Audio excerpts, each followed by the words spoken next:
Good evening and welcome to the Commentary coverage of this Championship clash between Watford and Sheffield United.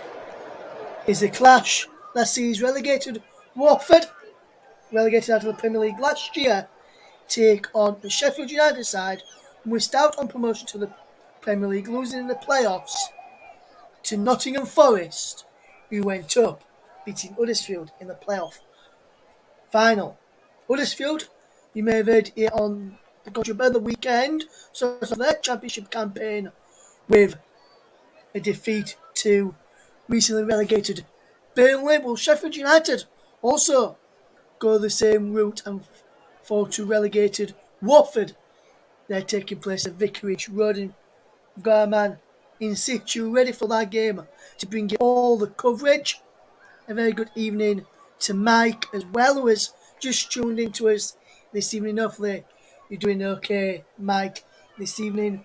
Myself and JB will be guiding you through this game. Well, I'll be taking a break as soon as the teams are in the tunnel to hand over to JB to bring you all the important team news and the much needed build up for this game. So, it's just to quickly run you through yesterday's results in the Championship. Sunderland won, Coventry City won was the result yesterday. I'll go through Saturday's results and mention Friday's results in full from the weekend so far in the Championship. Also, I just want to say a big congratulations to our England Lionesses. Football is home. They beat Germany in the European Championship final yesterday at Wembley 2-1, and a fantastic commentary was done by Nicholas Jones, and your man who's on commentary tonight was in the hot seat on presenting duties this evening. All set and ready to go, and the teams are about to come out any second now ahead of kick-off between Watford and Sheffield United. Should be what is going to be an enthralling game.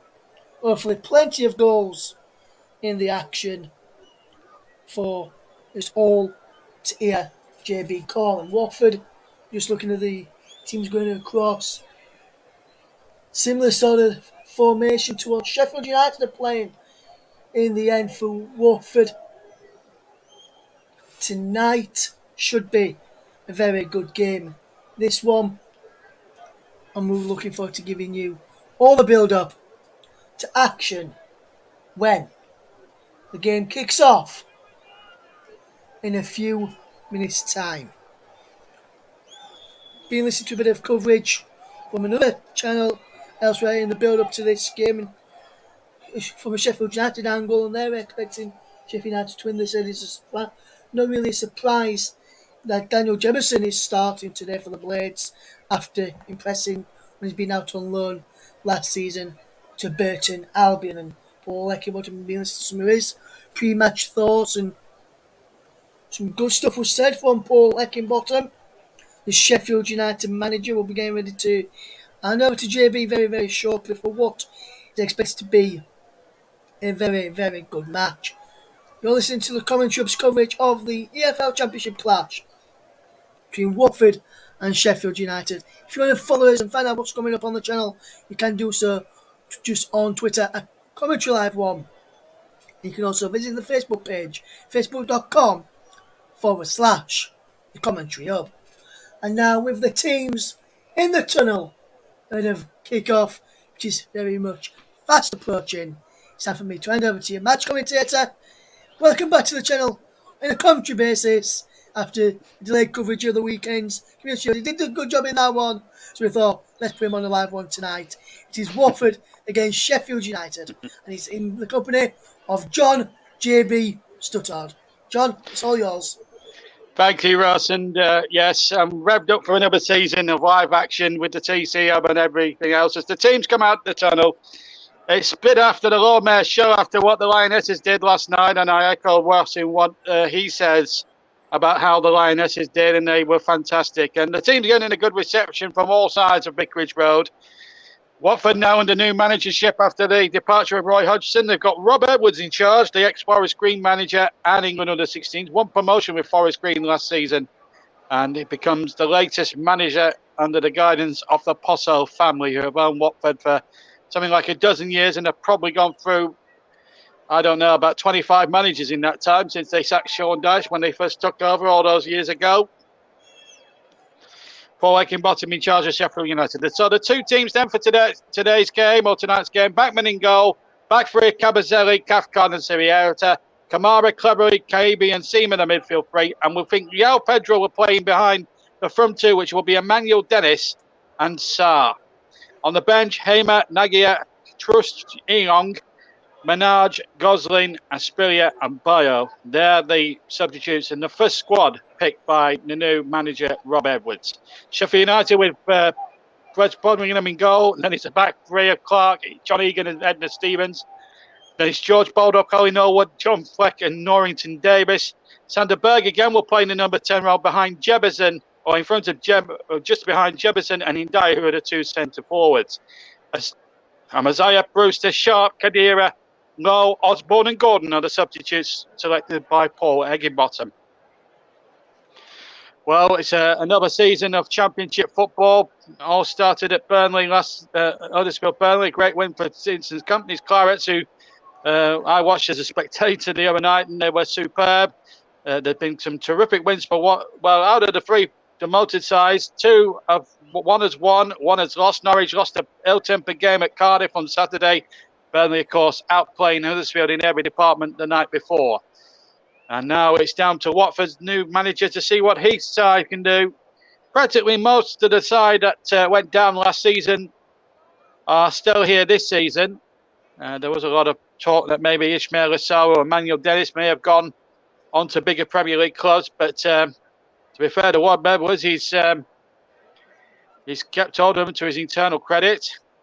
He was appointed the manager on May the 11th, just after the relegation was confirmed, taking over, of course, from Roy Hodgson. Paul Heckingbottom now has been in the job for about a year, full-time, took over last season.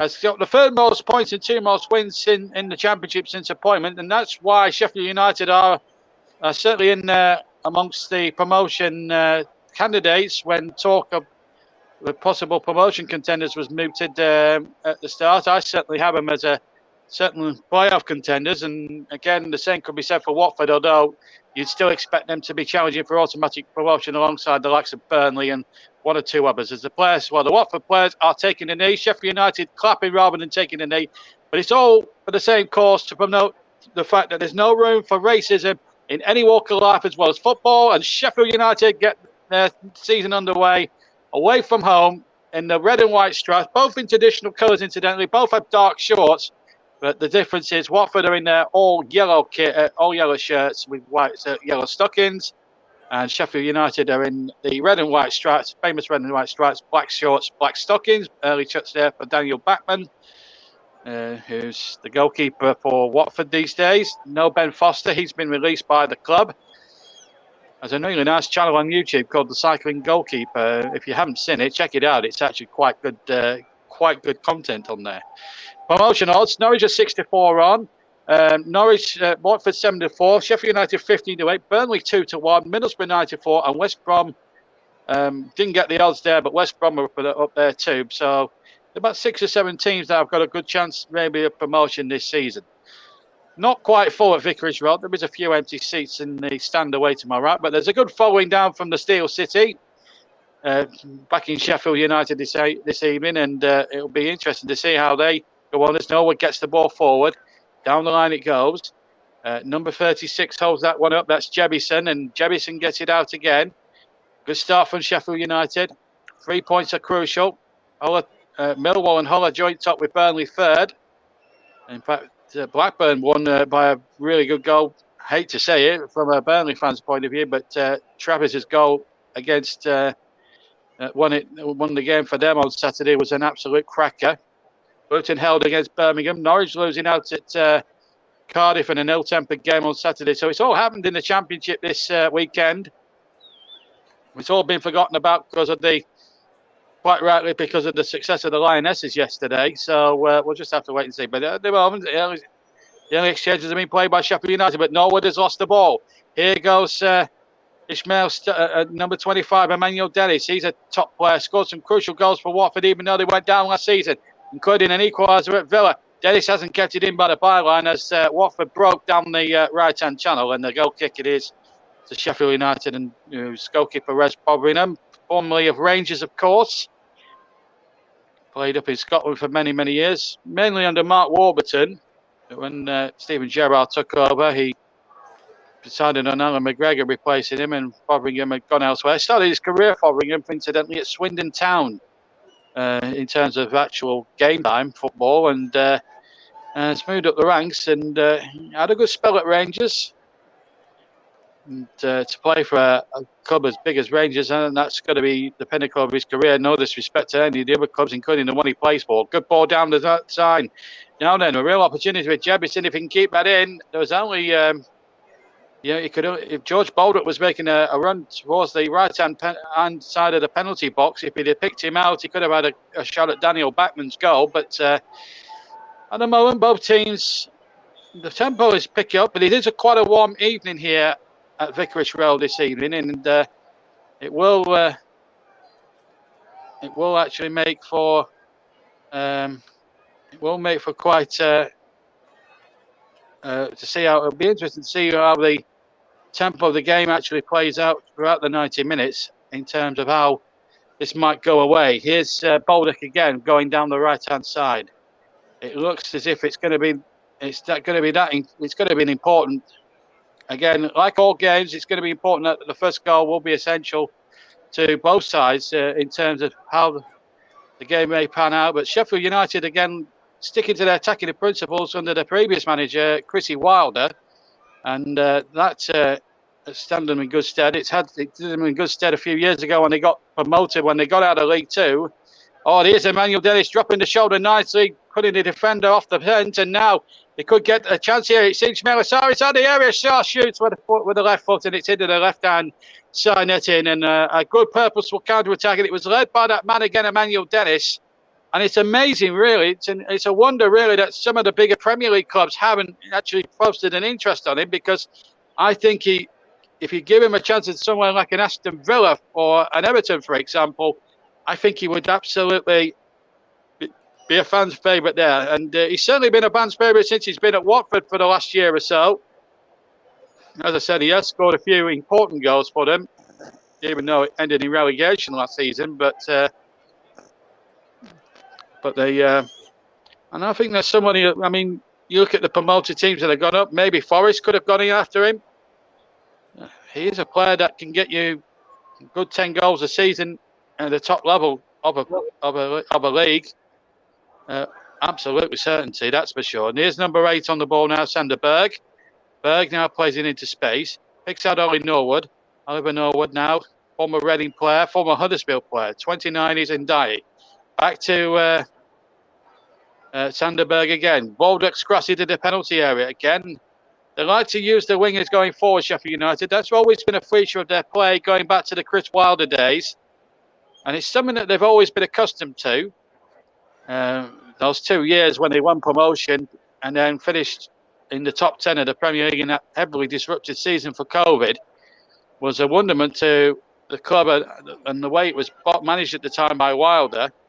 But obviously there was fallout between him and the club's owners at the time, and they wanted to go in a different direction to what the manager wanted. And I think Paul Heckingbottom has been a very inspired choice. He took over initially in a caretaker capacity and has done remarkably well since taking the job full time. So he's got a bit about him, Paul Heckingbottom. He's a very astute manager. So he knows what the Championship League is all about. And Rob Edwards at the moment, well, we'll have to wait and see. But he has managed England at under 16 level, and so he has managed internationally, albeit with the under 16s, practically the schoolboy level. So we'll just have to wait and see. Here's a break on here for Watford. Number 10 here on the ball is Yao Pedro. Gets it out to the far side. This is good football again for Watford. There are 2 in the middle for the cross from the right. One of them was Ishmael Sarr, and it's been turned away for a corner for Watford with 7 minutes gone on all TCR platforms. Both sides actually going for the jugular right at the start of the game. And I have to say, that is good. This is going to be good. How much they can keep it up for even in the middle of summer, we'll have to wait and see. We're now into August now. 1st of August today, as the ball was knocked back there by Seamer. So a corner kick then to Watford on the far side, right in front of the Sheffield United fans. Watford attacking the goal away to my left, flicked on there by Pedro. A little bit up and under-ish. Gary Owen more accustomed to being a Gary Owen than anything else. Here he is again. Pedro gets the ball in there. Again, Dennis and Sarr wait in the penalty box. Cleverly tests the ball down. Ball is kept in again. Here's Sarr, gets the ball. Ismail Sarr just gone to the ball to the right-hand side. But Cross gets a deflection. Sheffield United do well to keep it in play with John Fleck. And then the ball is knocked away once more. And just relative safety here for Sheffield United. And they've done really well. Hard to see what their numbers are because their numbers are black, and it's very hard to tell the difference. So apologies if I do misidentify a couple of their players. It's not easy. Watford's a little bit more easier to identify in terms of numbers. Oh no, I'll never have that nightmare. I'll never have as big as nightmare as I did at Nottingham Forest last year when Arsenal wore all white shirts and had white numbers on the back. I could not believe that for 1 second. Just seen Clark there on the ball there for a second or two. He wears number 26. That's a foul there on number 29, which is in Dye, and a free kick. The Sheffield United on their left-hand side. The far side as we look here at Vicarage Road. And Mendy scored in his last 3 league appearances. Comes from France. And French are very good at producing very good talents. Obviously not good enough to be anywhere near the French national squad, of course, for obvious reasons. But a free kick, though, to Sheffield United in a very promising position here. Should be some concern to Watford. So Norwood and Fleck are the 2-man committee. So it's going to be left to Oliver Norwood to curl it in with his right foot. Not a very good free kick from the man that was actually born in Burnley. Would you, Adam and Eve it? Yeah, it's true. Oliver Norwood was born in Burnley, but never made an appearance. But Burnley is not one of his previous clubs that he's played for. Came to prominence at Huddersfield Town many moons ago. It's Fotheringham kicks away. Headed back by Cabazeli. And then second ball won by Watford. Here's number 25 again, Emmanuel Dennis. Pedro then runs into the next ball. Cleverly chips it over. Again, looking for the run of Dennis inside the penalty area, but Wes Fotheringham quickly, as lightning out of his goal, takes possession, and Sheffield United can breathe again. 10 minutes gone on the TC Hub. JB Sports, TC Hub 2, Storm FM, JDAT Football, and Twitter. And those are the Facebook, YouTube platforms. And we're also live on Twitch. And it's Championship football for a Monday night. Watford 0, Sheffield United 0 in the last of the Championship matches to be played this afternoon. Or this evening, I should say. Sunderland 1, Coventry 1 was the result from yesterday. And Sunderland returning to life in the Championship with a point when really they could have had all 3, but Coventry snuck an late equaliser in at the Stadium of Light to earn the share of the spoils there in a 1-1 draw. So Sunderland could think themselves a bit disappointed about that, but it'll be another 45 games. There's been a lot of draws in the Championship this weekend. Of course, Blackpool had a good result. Sorry, Nicholas, against Reading. I didn't want to bring that up yesterday during commentary, really, because it was Nicholas's big moment. If I'd have told him that Reading had a bad defeat at Blackpool, I don't think he would have forgiven me that. But anyway, here comes Emmanuel Dennis towards the area. Emmanuel Dennis shoots, and it deflects in the air, but it's an easy one there for West Fotheringham to take quite comfortably. And there is no imminent danger now for Sheffield United, not for the moment anyway. That is for sure. So we've had a good 11 minutes of the first half. Still Watford 0, Sheffield United 0 in the Championship.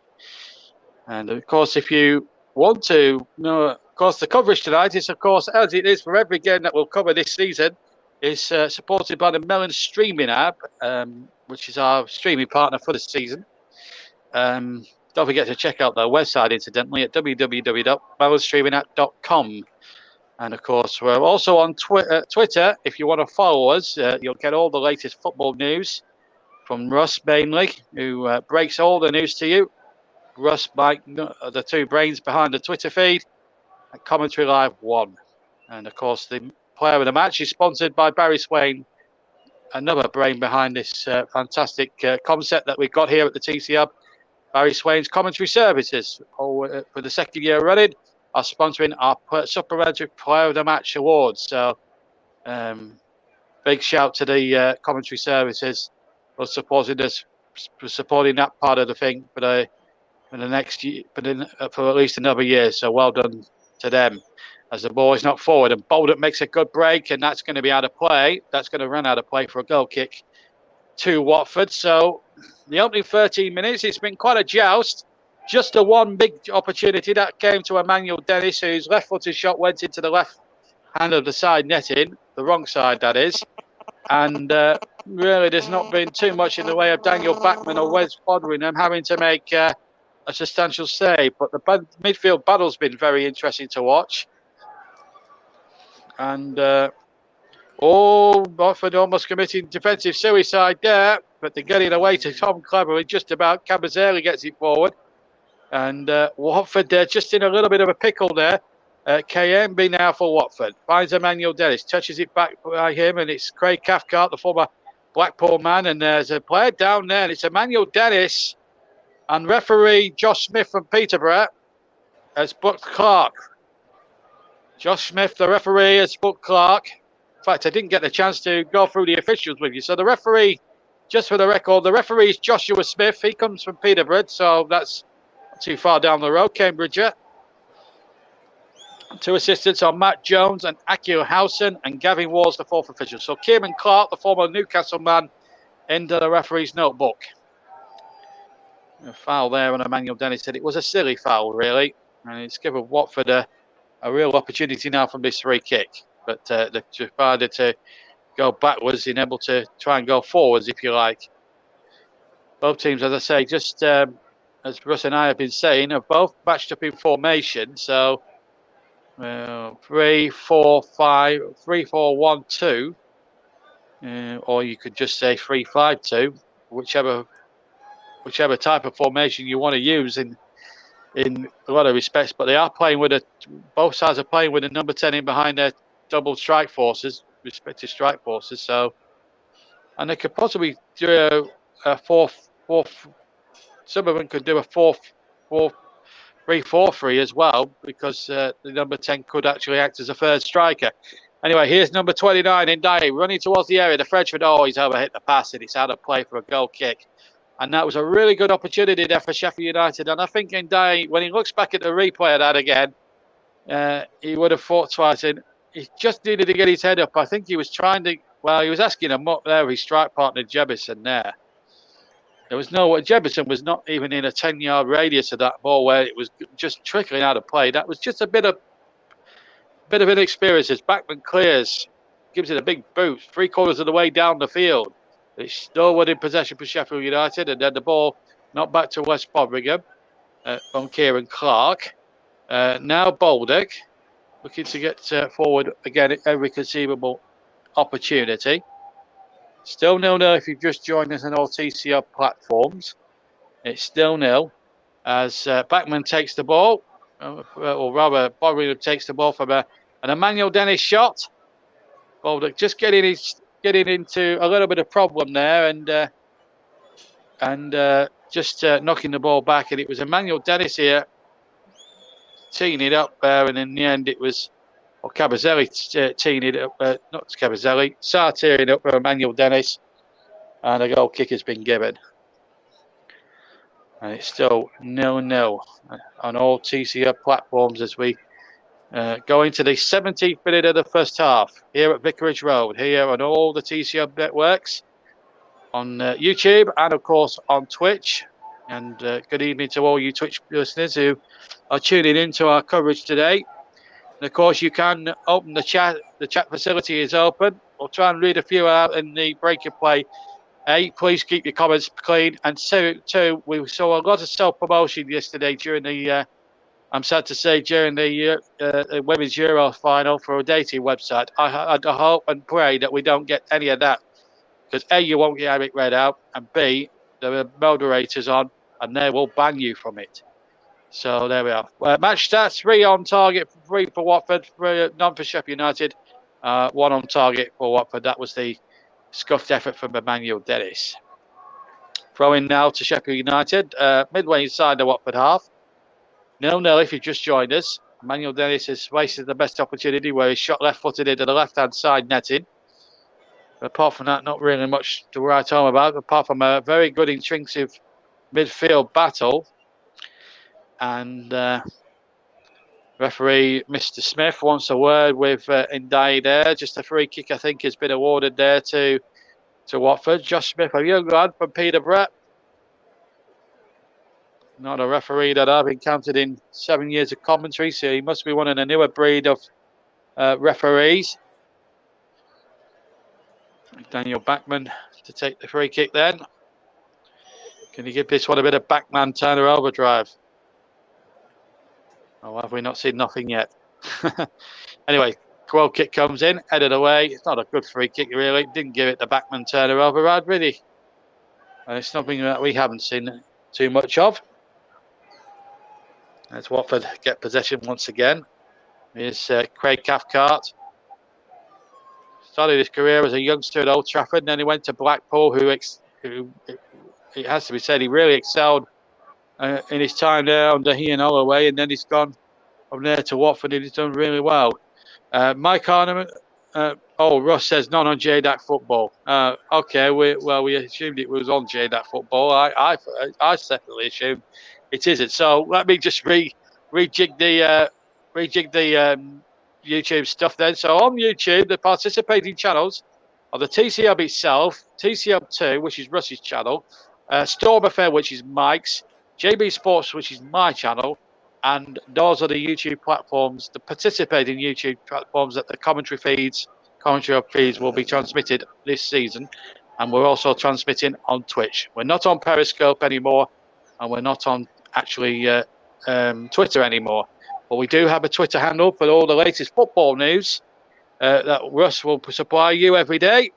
As an early shot comes in, good effort from Ollie Norwood, who can crack them. We've seen him crack shots from about 25 yards and range before, and he was closely there for the mark. It wasn't, in fact, it was Sander Berg rather, with a right-footed effort. Hard to tell who's who in them with those black numbers on the back. It's very difficult. So it makes identification difficult. One player it was an accidental handball by Ishmael Sarr, and it was with Sheffield United's possession anyway. So referee Josh Smith, I think, quite rightly let the game flow a bit, and I think that's good. I like a referee, really, guys, just to see, guys and girls, just to see how the game flows and everything else. And we like to see that in any of our live TCO games, that you want to give a referee every chance now to let a game flow. And Josh Smith, I hope, is no different to the rule as the kick is knocked away. Be interesting to see how this next portion of the play. I mean, 20 minutes. I think both teams have sort of got used to each other now, and it's almost as if the game's just settling down. But it's almost as if both teams are starting to cancel each other out. Although Watford have had marginally the better chances in the first half. 21 minutes old, coming up to the halfway mark of the first half. Still 0-0 as the ball is out of play, and it will be a Sheffield United throw-in. Just to remind you, we're sponsored by the Melon Streaming app for the season. And we've got some more live football coming up later on Friday night, around about the same time. I'll tell you that in a second, because Watford are on the attack with number 14, Kamara, and it's out of play for Watford throw. We'll come back to that in just a second as Watford come forward, and that was a diving header from Emmanuel Dennis that goes wide of the mark, and a goal kick it is for Sheffield United as Dennis climbed high, but just too high, and the goal kick taken quickly again. as soon as we get a breaking play, I will tell you about what's happening later on. It's number 39 comes forward, Kaimi, and he's lost out. Clever is in there, and it's a free kick to Watford. A foul there on Kaimi. Referee Josh Smith not being tempted to blow up unless he absolutely necessarily has to. And maybe that's probably good for the game in some respects, because you want a referee that just wants to breathe, let the game breathe somewhat. So 22 minutes gone. So still 0-0. If you're listening on any of our platforms on YouTube or Twitch, please drop us a line. As I say, keep your comments clean. We are still a family programme. Here's Clever with a free kick. It's a bit deep, actually, and in fact, it's been kept in there by Seamer. And Seamer now tries to take on Sander Berg. There's Ismail Assar chipping it in. Got a slight deflection. Kamara will keep it alive. And, Dennis tried to keep it alive. He felt he was being pushed. The referee having none of it. And I think Dennis knew that. I don't think that was a penalty at all. I think Emmanuel Dennis was quite clear looking for it. There's a bit of a flashpoint here over on the far side. And Dyer was involved. Stevens is involved. Fleck's involved. For Sheffield United, there's a couple of others involved there. Clever involved there, the captain, and trying to figure out who else was involved. But poor old Josh Smith has got some sorting out to do here. He's surrounded by both sets of players, and it's all handshakes in the end. All in all, we're trying to calm everything down here. I'm just wondering if 31 was involved, Siriata as well. He was certainly one of the instigators as we hit the halfway mark in the first half. Yellow card to Fleck and a yellow card to Siriata. So I think the referee called it right there. John Fleck, of course, the nephew of Robert Fleck, the former Norwich player. This is what happened. Cleverly and Ndaya battling for it. There's a shirt pull there by the Watford captain. Then there's a clash of arms. Then there's shirt pulling, and then the Watford player, Serialta, goes in. Ndaya gets pushed to the ground. Cleverly gets pushed. Then Serialta goes in. And then Edgar Stevens gets involved. And then Fleck comes in and gives his own two-penneth in there. And nearly strangles the Watford player. All a bit of a crowd scene. Then John Egan gets involved. And Christ knows what else. But as far as I can make out. So it's John Fleck booked, Siriota booked. I'm surprised Edgar Stevens really didn't pick up a yellow card, but the referee has got an impossible job there because you've got several players rucking there all on the far side. And it's hard to estimate who starts who. And the referee's got to be showing his own mind who's been involved and who hasn't been involved. And it's a very difficult job. So we're not going to criticise Mr. Smith there on that incident because it's a tough job when players are rucking and there's no telling who starts what. Anyway, here's George Baldock now for Sheffield United. On it goes to Sander Berg. Sander Berg's cross comes away now. Number 39's got it. Kaibi. Kaibi now going down the left-hand side, but he's run out of pitch, and it will be a Sheffield United throw-in. So Francisco Serrata, the Chilean, is booked, and John Fleck, of course, need I tell you, is Scottish. He's also booked as well. I'm surprised Edgar Stevens didn't get a booking, but having said all that, it's very hard to say. This is the Emmanuel Dennis penalty incident. There's a bit of arm on him, but Dennis's reaction is quite delayed, and I think you've got to give credit there to Josh Smith. There's a bit of a shirt pull, but Dennis is well and balanced, and then it's a delayed reaction. I think in that respect, Mr. Smith got that one correct. There was no way in a million years. There's contact, there's a little bit of a shirt pull, but you don't get those given. If you get those given, referees would give 20 of them every season, wouldn't they? Anyway, Cathcart now in possession now for Watford. Still 0-0 if you're coming up to 26 minutes. It's still 0-0, but it's been a decent match. Not really too much in the way of clear-cut opportunities for either side, but in the opening stages, you don't want to get beaten. You want to at least keep an unbeaten record, if not keeping a 100% record at the start of a season. So there's always that to try and take into account at this stage. As Ismail Assar wins a throw-in, or concedes a throw-in, I should say.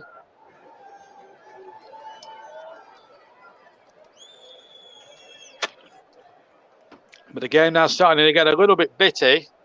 We've had that flashpoint, of course, and there is Norrington Davis, I should say. Not Norrington. He's going to take the long throw for Sheffield United. 0-0 is the score then here on all the TC Hub YouTube platforms, including JB Sports, Storm FM, and TC Hub itself, and the TC Hub 2. Paul Higginbottom there. We're also live on Twitch. And again, as I say, don't forget the Twitter handle. I'll give you all the news you need from the world of football, plus upcoming live matches and the commentary hub handle. The commentary hub handle is Commentary Live 1. Don't forget that, folks. So give us a try, give us a follow, and if you like a certain commentator, my Twitter handle is at JB Sports 11 if you want to know. Anyway, here's a chance for Watford inside the area, and it was a wonderful run by Seamer. Had made a great break, and Kieran Clark, remember, already on a yellow card, had to come across there and stop it at the very last. Because it looked as if Seamer was about to pull the trigger, and then at the last second, Kieran Clark came charging forward like the light of the cavalry and got a good foot in there. But an inspired run there by Seamer. It was a lovely bit of play there for Watford. And they do look the likely scorers of the first goal here. Cleverly, who can't hit them, goes it back out. A chance here for the shot from Kaibi, and it's way over the bar. Might have been a block there for Molly and Owen. It was. It's a corner to Watford, second in succession. 28 and a quarter and 3/4 minutes gone here on the TC Hub. Still Watford 0, Sheffield United 0. But Watford, after a quiet spell now, are starting to take good order in this game. 29 gone. Referee Mr. Smith just making sure that no one's pushing or jostling or shoving in any way at all. Otherwise, free kicks or penalties will be given to beat offenders. As that ball comes in, it was Cathcart who got up there. And in fact, Cathcart now chases the loose ball. And he'll keep it in play. And so he does. He finds Kaibi again. Ismail Sarr has it on the left-hand side. Towards the byline. Uses Cathcart on the left-hand touchline. Hugging that touchline. Plays a decent ball in, but not good enough really to find any of his colleagues in the penalty box. And in the end, the attack breaks down, so Watford can restart again with Kaibi. Kayembe's ball is a good one, looking towards Emmanuel Dennis. Turns nicely there, but was handed out. But they found Kamara. The ball played into the penalty area. And again, Sheffield United get it away. Clever picks up the loose ball just on the right-hand side now. Half an hour gone. 0-0 between Sheffield United and Watford at Vicarage Road. Final championship game of the first weekend. And at the moment, it looks like a point apiece, but there's a long way to go. There's a injury there to one of the Sheffield United players whose numbers got back to me. This is the challenge again. It was Dennis involved again. Miscontrols the ball here, Emmanuel Dennis. I'm not sure what that was all about. I'm trying to figure out how the Sheffield United player initially got injured. Anyway, well, we've got a break in play. I can finally tell you that we do have live Premier League football. It's Edna Stevens who's down, holding on his leg. He's maybe a bit of cramp or maybe a leg injury. I'm not quite sure. We'll find out in just a minute. But, well, we got that injury break. Let's just we'll just hang on a minute. Let's have a look. Yeah, it's in a clash there with Seamer. And that's how Stevens got his injury. Just to remind you, Premier League football returns on Friday. And I'll be at Selhurst Park doing the alternate commentary of the first Premier League game of the new season. It's Crystal Palace under Patrick Vieira taking on his old club Arsenal, who have looked in very imperious form in pre-season, especially Gabriel Jesus. And, of course, they've got Alexander Zinchenko in their side as well. So Mikel Arteta's been very clever in his recruiting so far, it has to be said. So you'll be able to see that with us at around about 10 to 8 on Friday nights on all the TC Hub YouTube platforms and TC Hub Twitch as well. Paul Higginbottom asks Paul Higginbottom asks Edna Stevens, "Are you okay?" Right, let's play on then. And of course, please we'll read a few of your comments out. We have got some comments, and mainly are from Mike, but we'll try and read a few of them out if we can. All out of place, so we can read a few of them out. Good evening, Russ and JB. I think our players are finding it difficult to they're passing on JB, hence the fact that we lost that day. Reading are going to struggle this season. We can see them dropping towards League One.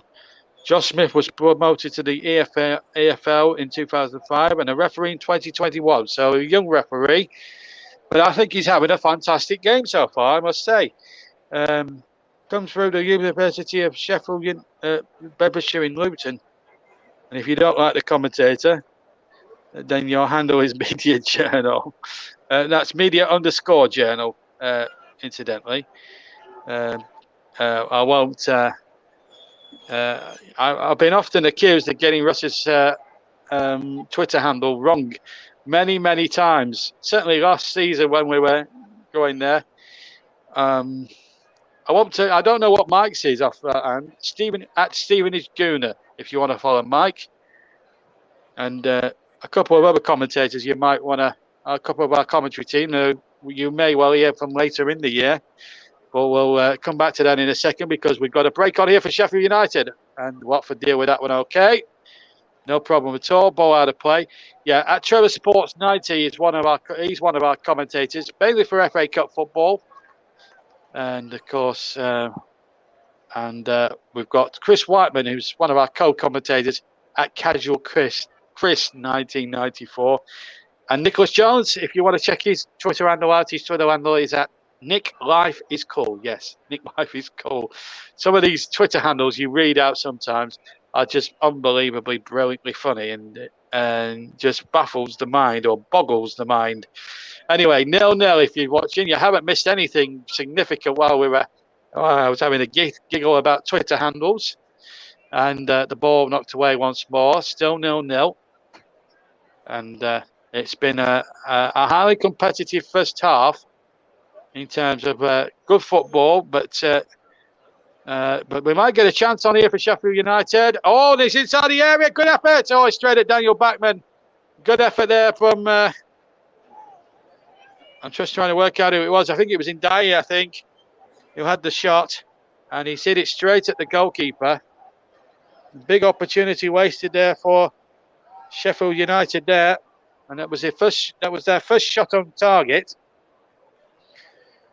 And at the moment, they are really having a little bit of a purple patch there. Yeah, it was Ndiaye with the shot, the Frenchman. And it's taken them a best part of 35 minutes to get the first shot on target, but still 0-0. A very good first half, that is for sure. Yeah, that's the one. I love Nick's one. I think we all love Nick's Twitter handle. I certainly do. I think it's a very catchy name. But if you want my Twitter handle, it's at JB Sports 11. We'll be happy to. I do say a few controversial things on there. Ball played up towards Ismail Sarr, but well taken there by West Frothingham. Craig Cathcart playing the ball forward. But I have to say the refereeing tonight has been okay. I've actually enjoyed the referee tonight. Josh Smith is one of the younger referees, and I don't think he's refereeing with any great fear. I think he's a very fearless referee, and he's giving, I have to say, he's giving the game every chance to breathe, and that can only be good for the game. And a free kick there given to Watford, fouled by Ollie Norwood. We are on a foul there on Yao Pedro, and again, Mr. Smith, absolutely spot on. Correct decision. Was it quite clearly a foul there? Norwood knew he'd done it. And Mr. Smith concurred with that fact. Pushed him over, free kick. Josh Smith is having a good game now. I have to say, he's doing well. Watford have a free kick in a very good position here. Ismail Sarr waits on the edge of the area. It's going to be Seamer to take it on the near side to where we're sitting. In the Graham Taylor opposite the Graham Taylor stand as the ball is played in there, named after Watford's most successful manager, of course. And all his achievements here, sadly, will be overshadowed by what happened with England. But Graham Taylor is a Watford legend, quite rightly a Watford legend. Died 4 or 5 years ago, sadly, and was a great loss to the football world. A man that was well ahead of his time when he joined Elton John at Watford in 1976, and since then they've been one of the great success stories of English football. Finishing second in 1983 behind Liverpool, would you believe, in what was then the old First Division, now the Premier League. Cup final in 84, and halcyon days really under Graham Taylor. It's been that sort of way, really. The Pozzos have been in charge now for the last dozen years. They've gone through something like 30 different managers in that time. Some of them have lasted a month, some of them have lasted 12 months, but no more than that. But the latest one, Rob Edwards, is in the firing line, and if he didn't get off to a good start, the Pozzos could sack him. As the ball played in there to the penalty area, taken by Fotheringham. Cabazeri was the man who tried to run down the blind alley. He did well to keep it in play, but he had no one to cross it back to in the penalty box. So, in a lot of respects, he collectively wins the battle of the Twitter handles. Well, he does for creativity and artistic impression. He doesn't our Nick, our voice of women's football, and my goodness, didn't he do a great job for us last night? A pleasure to work with, actually. He was Nicholas Jones, and I hope he's recovering after all that. I mean, he could be commentating on hearing and he sound good. That's how good he was. It's Tom Cleverley with a long ball forward, headed out of play. Will be a throw into Watford, midway inside the Sheffield United half. John Egan, the Sheffield United captain, nodding the ball out. I'm amazed that no Premier League club has even as suited out for John Egan, a very dependable defender, very capable. Will put his body on the line. And, it's amazing how these teams, since they've been relegated, have managed to keep hold of some of their better players. It's a testament to both their managers that they've kept faith with these players, or have sold any bigger clubs that he's not for sale at any price. Emmanuel Dennis has had loads of touches, not only in the opposition half, but in his own half as well. He's been everywhere in his first 39 minutes. But yet, so far, we've yet to gather a goal in this game. But at the moment, he has looked a very lively customer, Emmanuel Dennis. Very impressed. So at the moment, with 5 minutes plus any stoppage time to play, it's still levels your devils. It's still 0-0. And we've had a really interesting and good first half here. Very enjoyable. Cleverly winning the ball not once but twice, finding the ball towards Kaibi. On it goes now to Seema. Seema has to touch it back to Craig Cathcart. Cathcart looks up, doesn't see what else he's on. He has to go to Kaibi again. Now Cabazeri. Cabazeri looking to get the ball forward again, looking to get Emmanuel Dennis in behind if he can, but John Egan was very quick to read the possible danger and did really well. Throw comes in, short to Ismail Sarr. Sarr now gets it back from Cleverley. Sarr again, turns once more. Once again, Watford looking to ask the questions now in the closing stages of the first half. It's Seema now running at the defender. Seema's crossing the good one, and a header comes in, and it's well held by Fotheringham.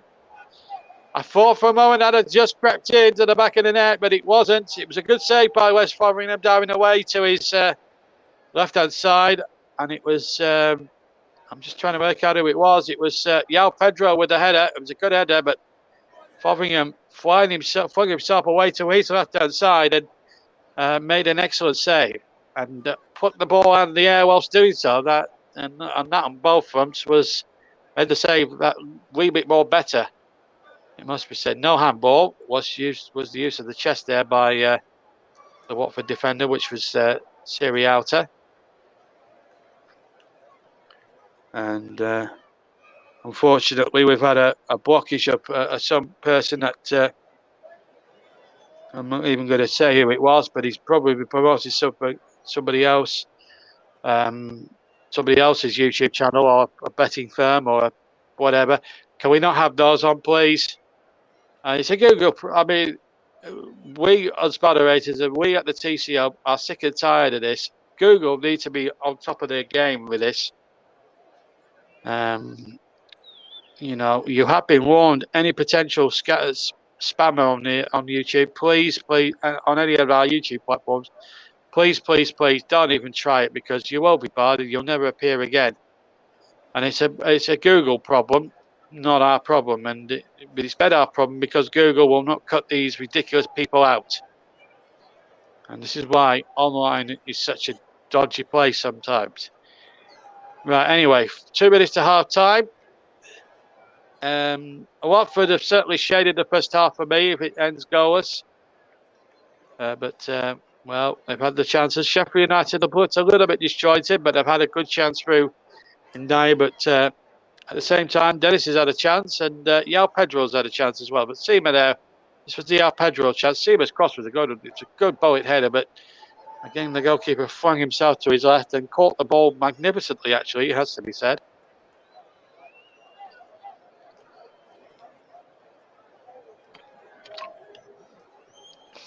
And we're at 8:45 almost in the evening, and I hope you're enjoying our commentary. Still no goals to bring you, but hopefully we'll see some more. If we don't see any more in the first half, that was a free kick there. Josh Smith said no. Maybe the Watford player gone down a little bit easily, maybe. And ball back there. But I have to say, in the main, Josh Smith, the referee's had a good game. A good first game of the season so far, but you never know what might happen.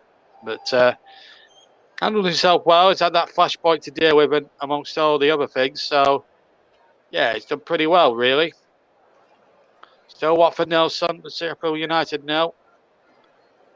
And we're now inside the last minute of normal time at the end of the first half. Watford throw taken quickly. Emmanuel Dennis again. He was always going to be the key man for Watford this season, Emmanuel Dennis, in terms of goal getting. And of course, he's Ismail Sarr, who has a decent championship scoring record himself. And Watford trying to play the 1-2, but they played the more enterprising football tonight so far, Watford. But again, the final, and Sheffield United have done their bit as well, but the final third has just lacked in a way of quality. Last 15 minutes of the first half. Now, George Baldock, he can run, and he'll run with energy. Now then, Ndai with a shot. Oh, tipped over well by Batman. Ndai from just to the left of the D struck the shot. It might even have been Jebison, I think, who hit the shot. Jebison, it may have been. Right-footed. Again, it was down to the running and the industry of George Baldock, but a terrific effort by Jebison, who caught this amazingly. And Backman, who was a big goalkeeper, big lad, but he had to turn that over. I think it might have been dipping.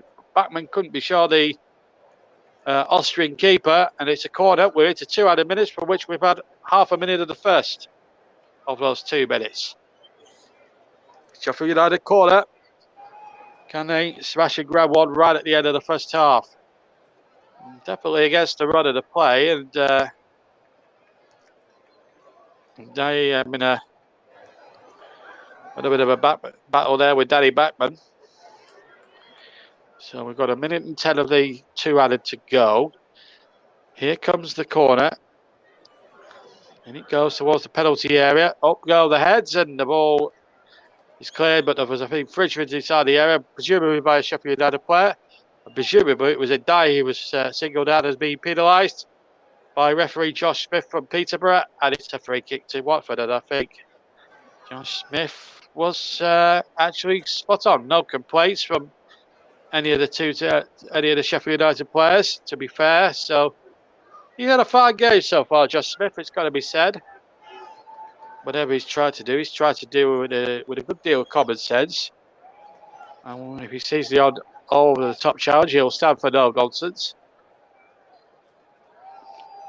And it's been a decent first half, but without really impressing too much, certainly in the final third. Finishing will have to be better if one of these 2 sides really do truly want the 3 points come the end of the 90 minutes. But it's always going to be a battle first game of the season. Tom Cleverley is going to get booked. And I just saw there somebody there showing an imaginary yellow card. And I think that's pathetic gamesmanship.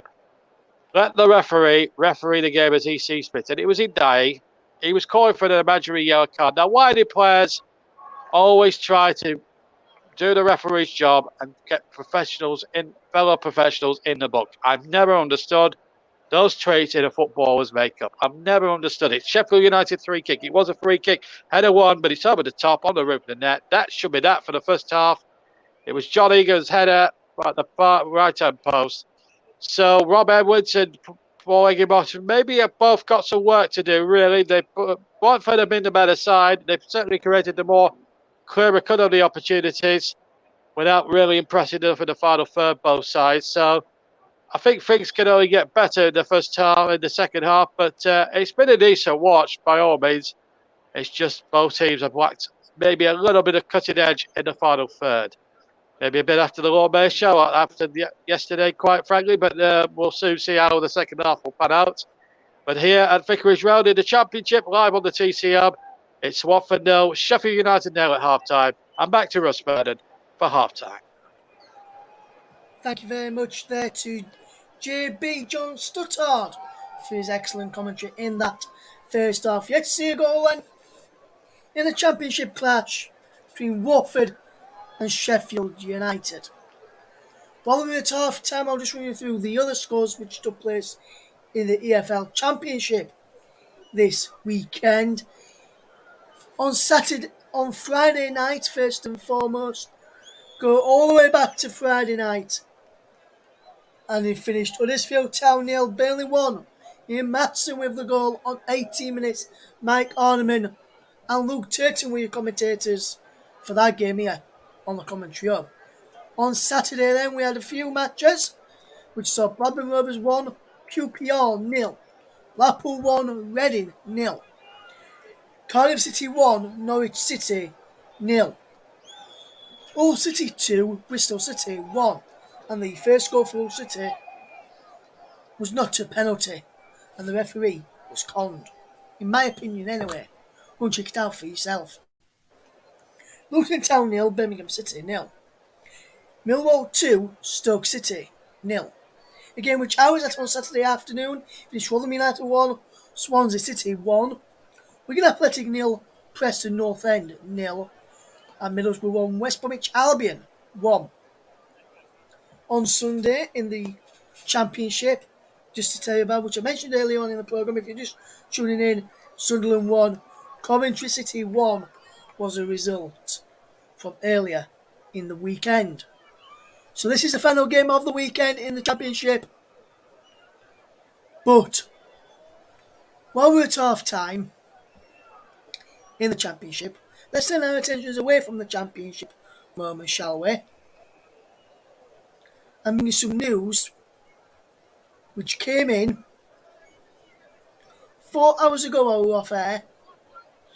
And it's the news from the Football Association, and is what we've been told as well. Football Association is keen to extend the contract of Euro 2022 winning manager Serena Wiegman, which on a deal which will run through till the current deal runs until 2025, and they're keen to extend that, and we're set to open talks with Serena Wiegman over a new contract. The Baroness Sue Campbell, the FA's head of women's football, said she will have a couple of weeks off. When she gets back, we'll have a conversation. She needs a holiday. She's done an incredible job. You have to remember she only came in September, and in that time since September, 20 matches and only 2 draws, so 18 wins. Not bad going, really, for Serena Wiegman in this Lioness's role. Everybody said to me, do you think she can win the Euros? And I said, it's a very short time span. That, my goodness, she's modelled the team together, not just the players, the team around her. There's a togetherness, you have to be in it to feel it. When we interviewed her, we knew we were getting the best tactical and technical coach in the world. What we didn't know was that we were getting this exceptional human being. The FA's chief executive, Maud Bullingham, Serena Wiegman, Serena Wiegman was their number one target last year, and he hopes she's with England for a long time. He said He said we were delighted to secure her, even though in our wildest dreams we thought that this tournament might be too early. We weren't sure we'd win this one. We were hoping we'd win the one in the future, so she achieved brilliant results earlier than we could ever have hoped. She only signed in September, but we would love her to be with us for a long time. I think she's a real special person and a really special talent, and that is what the people from the FA said around England boss Serena Wiegman. Going on that game as well, just to give more some good news regarding England. England midfielder and forward type player, and Arsenal's Beth Mead was named the Women's Euros 2022 best player after winning and she also won the Golden Boot, giving her the top scorer, tournament's top scorer. She edged past Germany's Alexandra Popp, who missed out yesterday due to an injury. Despite both players finishing on 6 goals, Beth Mead won the award because she had got more assists than Popp, with the England player laying on 5 goals for her teammates. And as I mentioned, Popp was ruled out of that match due to an injury in the warm-up as well. So some more great news there for the English game and for the Lionesses. Everyone around the world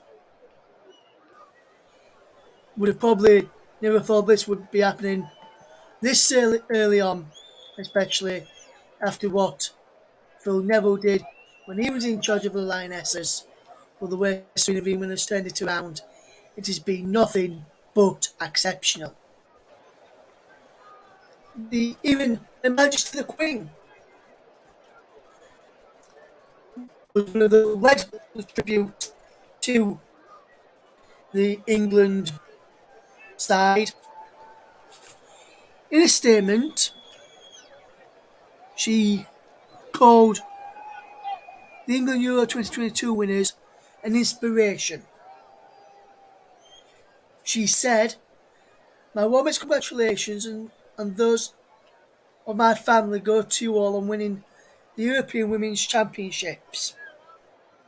It is a significant achievement for the entire team, including your support staff. The championships and your performance in them have rightly won praise. However, your success goes far beyond the trophy you have so deservedly earned. You have also set an example that will be an inspirational for girls and women today and for future generations. It is my hope that you'll be as proud of the impact you have had on sport as you are as a result today." So more people praised the Lionesses, including Prime Minister Boris Johnson, who praised Serena Wiegman's side on social media, writing, "Footballers come home. A stunning victory by the Lionesses. Huge congratulations to Serena, Leah, Serena Wiegman, the manager, Leah Williamson, the captain, and the whole team. Football pitches across the country will be filled as never before by girls and women inspired your triumph." There was also some former players from the 1960, one of the former players who last won England's major trophy back in 1966. So Jeff Hurst put out on his social media, "European champions, unbelievably proud, hashtag Lionesses." The England captain and Tottenham striker Harry Kane tweeted, "Absolute unreal scenes at Wembley. Massive congratulations to the Lionesses. Ella Toone, take a bow for that finish too. And what a finish it was." Also, Manchester United and England defender Harry Maguire also going on the act. He said, "Brilliant game, history made. Your country is proud of you. Enjoy the celebrations." Alex Scott, who played for England herself, but never won the tournament, had some words to say. I won't read all what they've got. Six kickoff will be kicking back off very, very shortly. Just a few words from Alex Scott just before the second half gets underway. She said, so many people have been involved to get women's football to this point, see this trophy. This is what we've all been dreaming of. The amount of investment in the game to get us to this point. And absolutely spot on. And I got an email earlier because I was at some of the matches from the UEFA's ticketing team with the overall attendance for not just yesterday but for the tournament as a whole in the the women's Euros, and is for matches across England.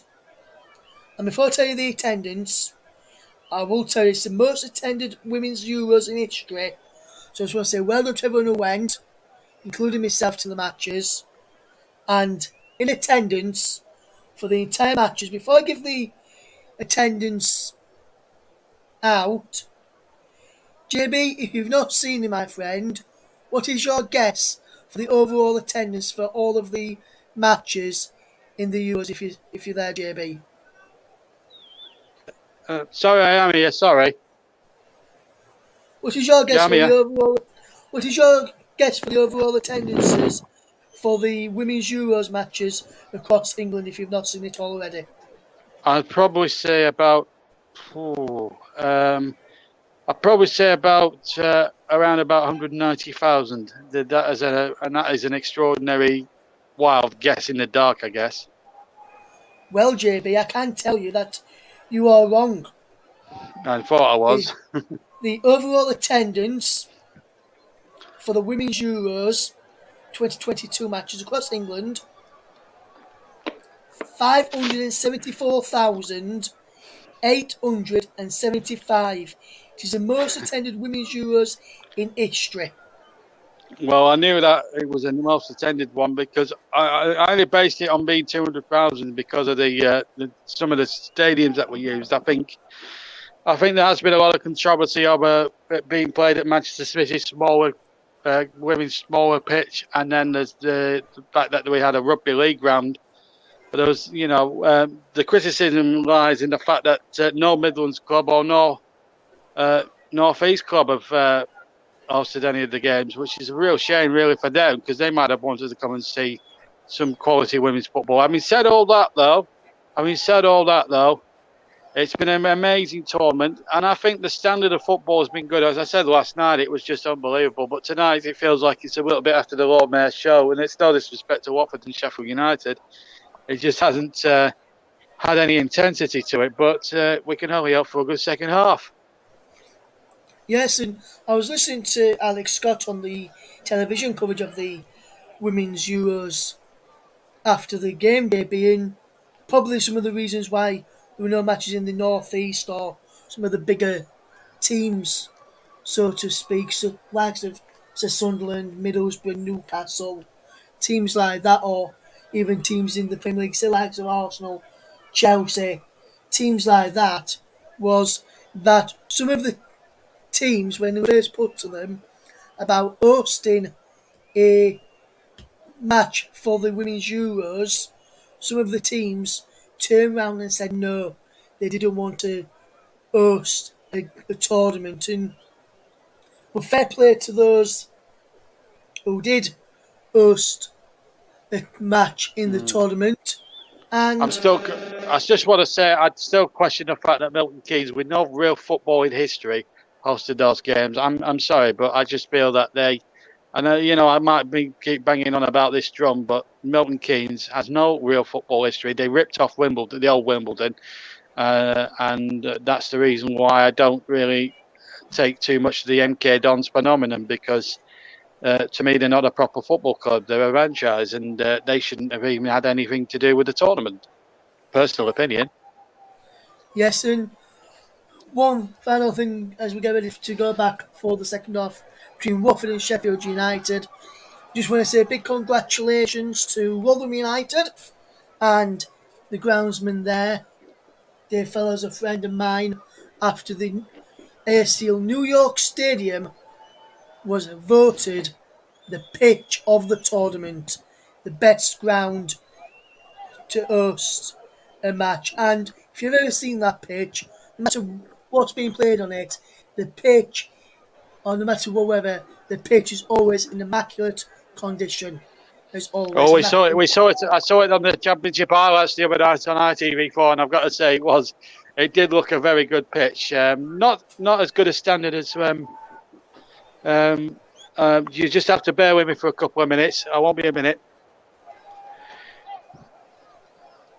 No problem, JB. We'll be back with JB in a second. The teams are just making their way out of the field, onto the field. It looks as though there may be a substitution for Watford, is there, or not? I'm not 100% sure. It looks like there might be a substitution for one of the teams. I'm not 100% sure on that. We'll bring you that in a second. The teams are back out for the second half, just going through some last minute warm-ups there, Watford. We'll get back to JB when he's back with us. Do let us know when you're back with us, JB. We'll get back to him in a second. We'll wait to get back to JB. The second half is about to get underway, so I'll give you a bit of the coverage as we get back underway any second now. You are listening to the commentary of Watford against Sheffield United. We'll get JB back in a second or two. The game is about to get Yes, I'm underway. back now. I'm back. I back. think he's back with us right now. And just as Watford gets underway for the second half, it's time for me to hand back over to you. Match commentator, it's over to you, John JB Stuttard. Thanks, Ross. Welcome back, everybody. Well, you've joined us. We're 15 seconds in. No foul there. Both teams, let me just evaluate the two teams. Backman in goal for Watford, Cabazeri, Cathcart and Sirieta, the back three. Kamara, Clebury, Kayabi and Seema for the midfield. João Pedro, the number 10. Wearing 10, Dennis and Sarr up front. For Sheffield United, West Bodmingham in goal. And then it's Clark, Egan and Norrington Davis across the back. And then it's Baldock, Norwood, Fleck and Stevens with Berg playing in the number 10 role, wearing 8, Jebison and Idai up front. So both teams unchanged. I didn't have a chance to go through the substitutes. We'll get a chance to reacquaint you with the substitutes later. Josh Smith, the referee from Peterborough. His two assistants are Matt Jones and Akio Alson, and Gary Ward, the fourth official. Here's Emmanuel Dennis inside the area.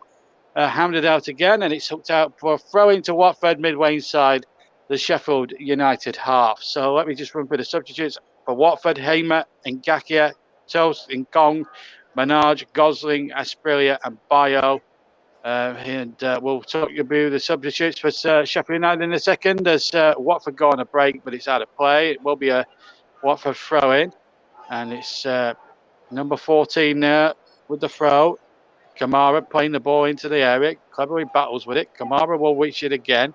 Ball bounces a little bit in the air, but it's out of play once more. Another Watford throw. The third in as many seconds.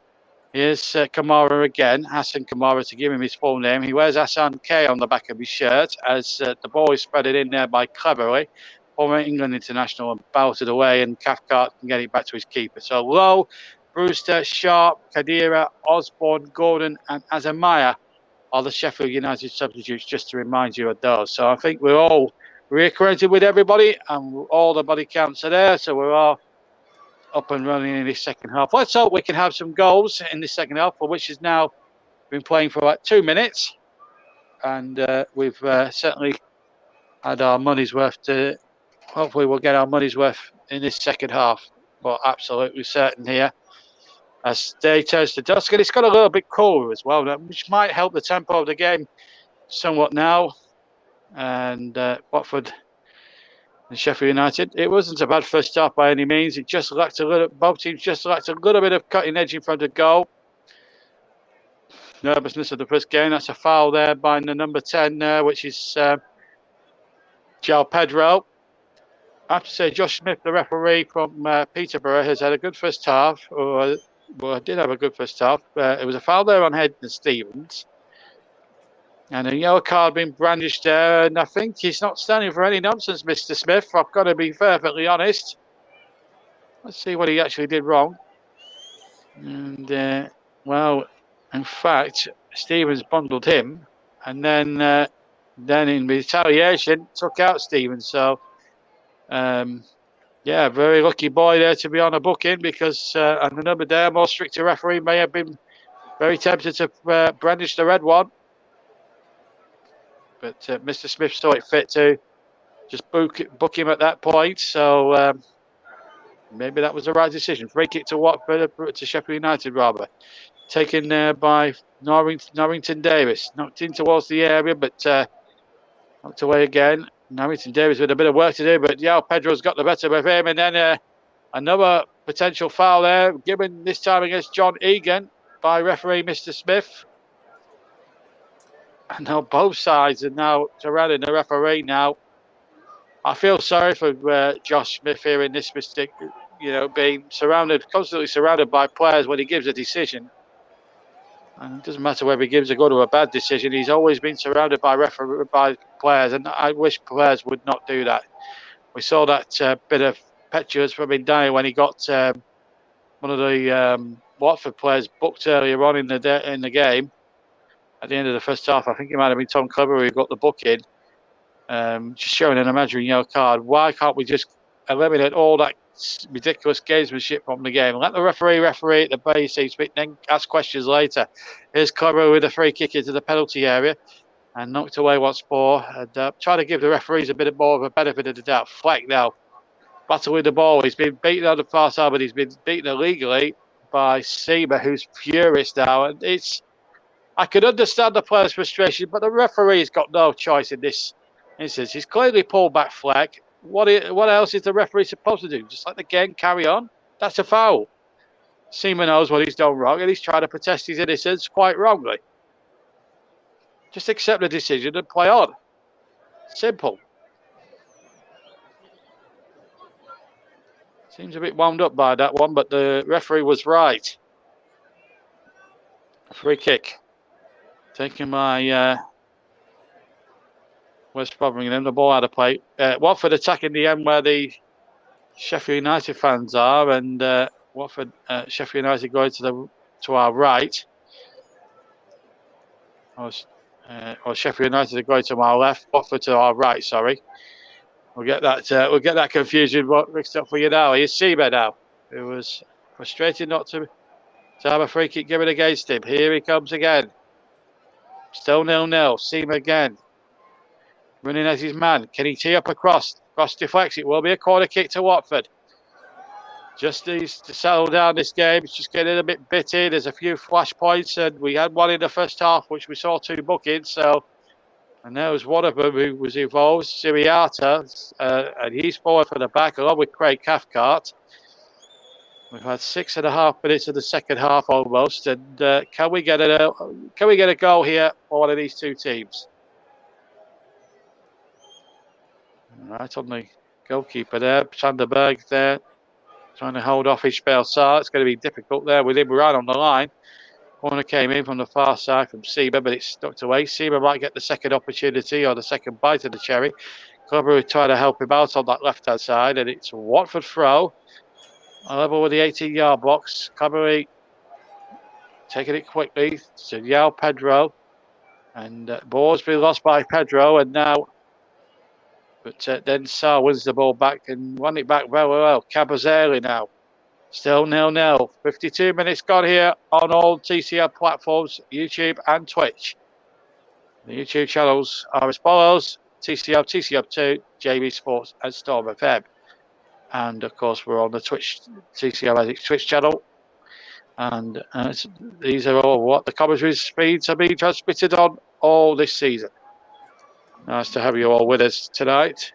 Again, make sure your comments are clean, and I'll pick out a few to read during breaks in play during the second half as well, for which we stand at 0-0 with 7-8 minutes almost played in the second half. Edgar Stevens getting it forward for Sheffield United. Can't find John Fleck. It will be a throw though to Sheffield United, and it's been a game really that hasn't had the chance to ebb and flow. There has been a bit of bitterness about it. There has been some good football played by Watford, and Sheffield United have tried to do their bit as well, but it's been rather it's been rather tedious at times, and it has been flashpoints, engagementship, and all that sort of thing. I don't even know what that is, to be quite honest with you, but he's promoted something else. So if we could take this football Argentino off, I'm sorry, but you are promoting yourself on our channels. We do not want any of these stupid things like that, and we will not have you appearing again. It really winds me up when we get things like that, and I might have to do a YouTube video, which illustrates the point, because it just really winds people up when that happens. We're trying to put out quality content. You proper subscribers to enjoy to any of our platforms, to any of our YouTube platforms as well. Sheffield United just having 1 or 2 injuries. Just to point you in the direction of next live football coming up, as Ender Stevens has his recurrence of his leg injury that he picked up in the first half. In fact, we'll refrain from that, because Cobble is giving away a needless corner here. And Sheffield United are temporarily down to 10 players while Ender Stevens gets his treatment. But I think he might not be lasting too long, because we're going to see a substitution. Indeed, we are. Number 13 is about to come on, which is Max Lowe. So Max Lowe is about to come on, number 13. Funny number for an outfield player. Normally taken up by a reserve goalkeeper. So Stevens' night is done. His race is run.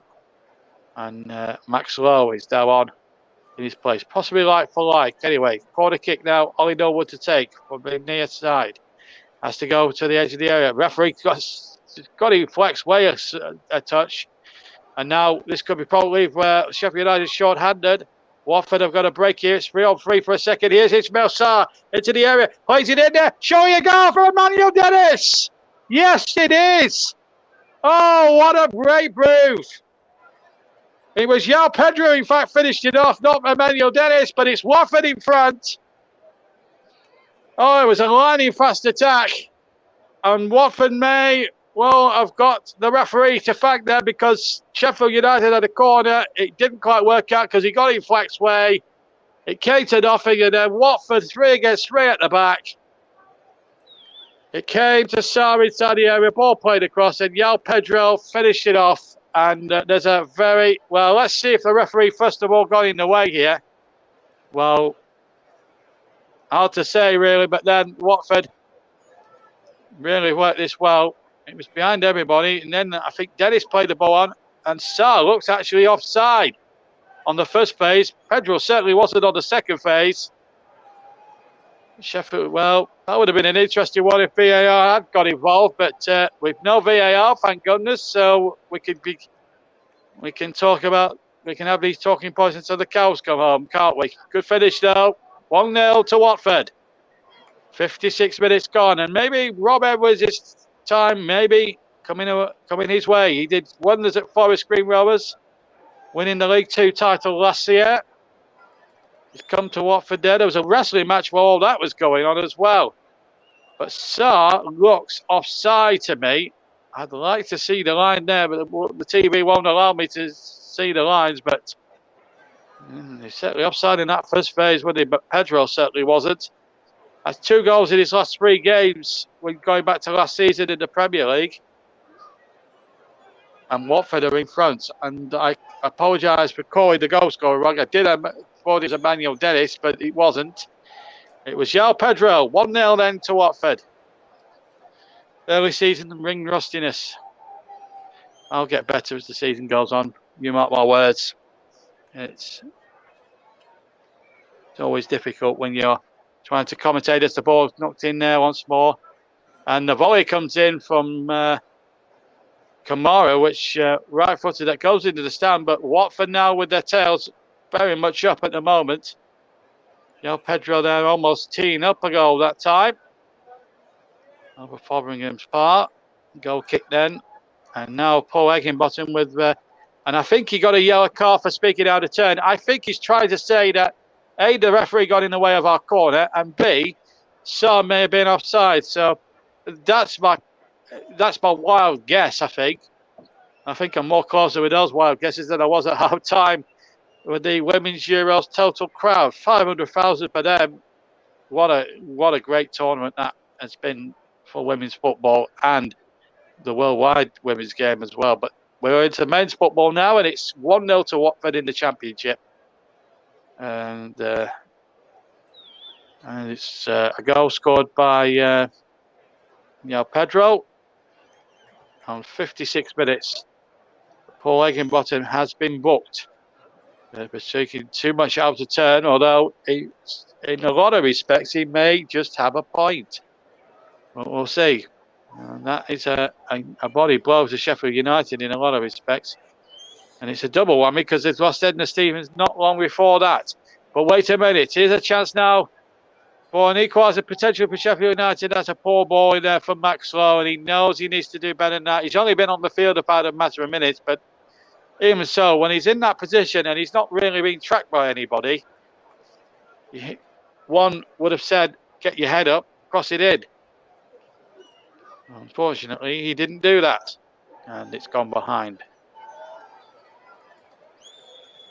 Sanderberg fuming about that, but there will be certainly repercussions. I'd like to be interested to see what Paul Higginbottom says afterwards. But it wasn't I'm not sure. I'm trying to figure out why would the ref. I think the referee was trying his best to get out of the way, but I don't think that will please the manager. So what? And then there's the question of offside or non-offside. Akil Howson, the official on that near side, may have to take a raw brunt of that brunt of the issue of Paul Higginbottom, because he kept his flag down. Here's John Fleck, who can hit them. Flex shot deflects. It will be a Sheffield United corner. That'll perk up the Yorkshire side now. Came off Cavazelli for a Sheffield United corner. 1-0 here on the TC up to Watford. We've had an hour. Half an hour to play. And it's been a decent watch. We've got to go.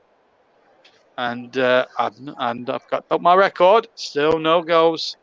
Still waiting for my first 0-0 of the season. And I've had 3 games now on the TC Hub, both commentator and presenter. And here comes the corner, headed out. And never had too many 0-0 draws. I think I had a couple last season. And the ball played in there once more, but that's out of play. And that'll be a goal kick to Watford, who lead by a goal to 0. Yao Pedro scored. I do apologise to any listener who may have been offended that I called the wrong name, but it's early season. It's my first live commentary in goodness knows how long. But was the referee interfering with John Fleck's line of fire as he went in there? And then there's the offside here. Watch this. Was Star offside? From my angle, that looks offside, but obviously Pedro isn't offside on the second phase. I think it's the first phase that Sheffield United will, quite rightly, have an issue with. And they'll have a lot of grievance to linesman Akil Howson, who's the linesman on that near side. And there will be a lot of expletives directed towards his, hopefully respectful expletives towards his direction. 1-0 though to Watford. But certainly Sheffield United look daggered at the near side linesman, there's no doubt about that. Matt Jones is the other assistant on the far side. Match stats, it's 2 shots apiece on target, 1 for Watford. And touches in opposition box, 7 for Watford, none for Sheffield United. Shows you how on top of Watford have been, despite the injustices Sheffield United may have about the Watford goal. They'll feel it should be still 0-0, but Watford will think different. I don't think there's any doubt about that. But it's 1-0 to Watford. Watford 1, Sheffield United 0 at the moment. And it's been one of those games where it just needed one moment of genius or one bit of controversy to set it alight, and we've certainly had that. So 1-0 to Watford. Here's Clever battling on the right-hand side, and now feeds Kamara. Kamara was surely fouled there. And the referee when they want a free kick, with a goal kick's been given there, and Keogh Howson saying, "Go outside, get up, goal kick." You've had one lucky decision off me. You're not going to get another one. I'm not sure that was a foul or not, but I think it was just 6 of one, half a dozen of the other between him and Norrington Davis. If I'm being totally frank. Still 1-0. As we now come up towards the business end of this game, inside the 64th minute, and still we're not nowhere near knowing who's going to win this one. Watford 1, Sheffield United 0. Been a good watch so far. Been interesting to see how it's all progressed, really, in terms of actual score lines and everything else. The ball is high in the air and kept in there by Watford. And then the ball back to Kamara. Infield it goes. Now number 39, Kaibi has got it. Kaibi has got it over on the far side. Now here's a chance for Seaman, but now Yao Pedro, who's got the taste for it now. Here's Dennis inside the area. It's Emmanuel Dennis. Oh, he's trying to do too much and then got in Yao Pedro's way as well, unfortunately. That would have been a lovely goal if Dennis had executed that properly. Sheffield United have a let-off there. It's Yao Pedro that started off. Then Dennis beats one, beats another, and then Yao Pedro just gets in his way, unfortunately. I tell you what, if he had scored there, Emmanuel Dennis, it would have been one of the goals of the season. But Sheffield United are about to make another change, and it's Ryan Brewster is about to come on. In fact, they're going to make 2 changes, I think. I'm not sure who the other one is, but we'll find out. We've also got Billy Sharp amongst the substitution. We know how good he is in the Championship. Anyway, here's Emmanuel Dennis round the corner. Dennis away from his man. Gets the cross in, kept it in. Ball will stay out of play. Will go out of play for a Watford corner. So we're halfway almost through the second half. 65.5 minutes gone on the TCL. TCL 2, JB Sports and Storm FM. They're the YouTube channels, and we're also on Twitch. We're also sponsored again by the streaming partner is the Mowen Streaming app, www.mowenstreamingapp.com. Harry Dionic cheers on Seema as he comes to take a corner on the near side. Watford 1 up. Seema's caught. It's a poor one by his high standards, and it's knocked away once more. 66 minutes gone then. Don't forget, I've got to choose a player of the match in a little while. Sponsored, of course, by Barry Swain's commentary services. There's Harry Dionic. You've got a drum near him as well. Anyway, ball back to Backman, who's been very much a spectator in this second half. But it's Watford winning by 1-0. Yao Pedro with the goal. But it's Watford now looking to break and get this second one, which will really put them into heaven at the moment. But Fleck has won possession here. But at the moment, it's been a tough examination as the ball is laid on. I think Brewster has come on. Oh, no, he's not come on. And so Ndiaye stayed on. Here's a chance for him now. He pushed out a little bit, but goal kick him. And it's just starting to get a little frustrated for Sheffield United here. It's a nice little kit they've got out there. As we look at the 2 substitutes there, one is, in fact, there's a couple of changes. They were going to bring on, in fact, it's a triple change. So Ben Osborne's going to be on, one coming on. But certainly Bruce is going to be the other. And we feel Big Kadira is going to be the third. So it's, let's have a look. Jemison is going to come off. And Ryan Brewster, the ex-Liverpool man, is on. That's the first substitution. The second substitution, I can't tell who's got on, but got off. But Kadira is definitely on. We'll get all these confirmed by TV anyway. But only one will certainly be replaced by Ben Osborne. So that's the third one. We just need to make sure who's in place. So it's Clark who's got off to be replaced by Kadira. And they've taken off a defender essentially to get Kadira on. Kieran Clark, who's already been booked, incidentally. But Paul Higginbottom needs a change of fortune, and he's brought on 3 substitutes in order to do that. Of course, he's made 4.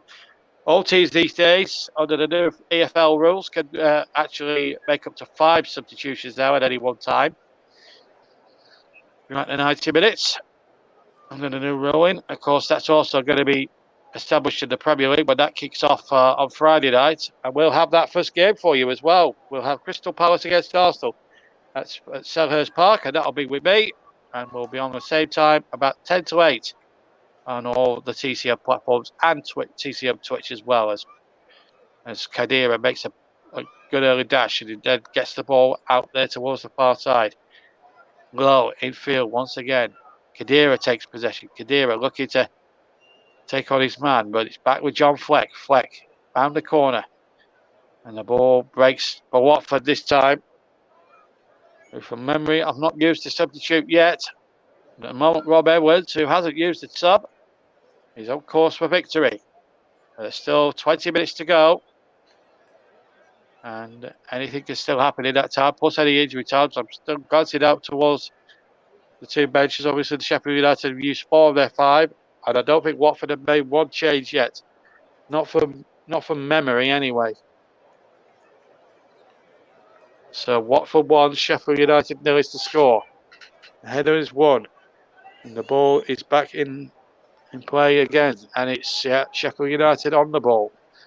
Can they find something now in the remaining 20 minutes or so that remains here at Vicarage Road? Watford 1, Sheffield United 0. 20 minutes are to be played. Osborne to Kadira. Back to Osborne again.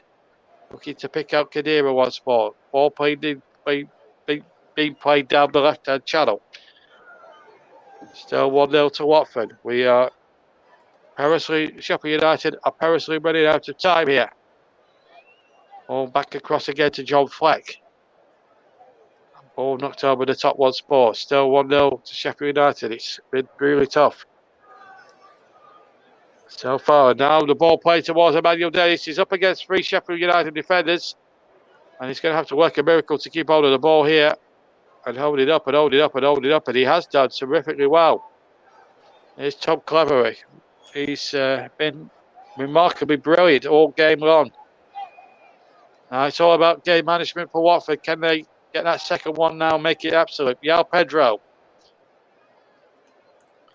to Seema, and then the shot comes in. Oh, that would have been a wonderful goal on the turn from Emmanuel Dennis with the right foot. It was a terrific effort from him. A wonderful turn here, and this would have been some goal. But it wasn't. It was wide of the target, but it's a terrific effort. And wide of the target it went. In actual fact, it was Ismail Sarr, but I spoke for a moment. It was, again, it's just, they're all the similar sort of player, Watford players, as the television cameraman whistles the ball away from his camera. And we're back underway again with Lowe round the corner. And that's a good challenge on Osborne, no foul. And here come Watford again, looking to break. The referee stopped it. No, what's he stopped it for, I wonder?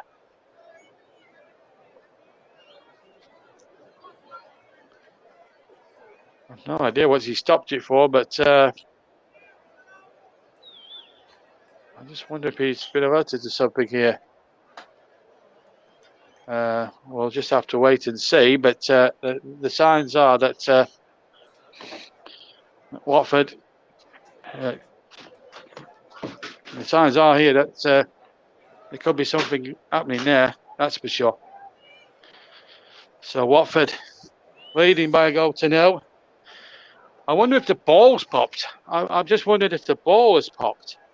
It's not something you see every day in everyday football, really, the ball popping like that. But there you go. That's just the way it is sometimes. I think they're looking for a new ball, a fresh ball, as Watford now look to try and bounce on this 1-goal lead. And apologies there for a second or two. We've got a break in play.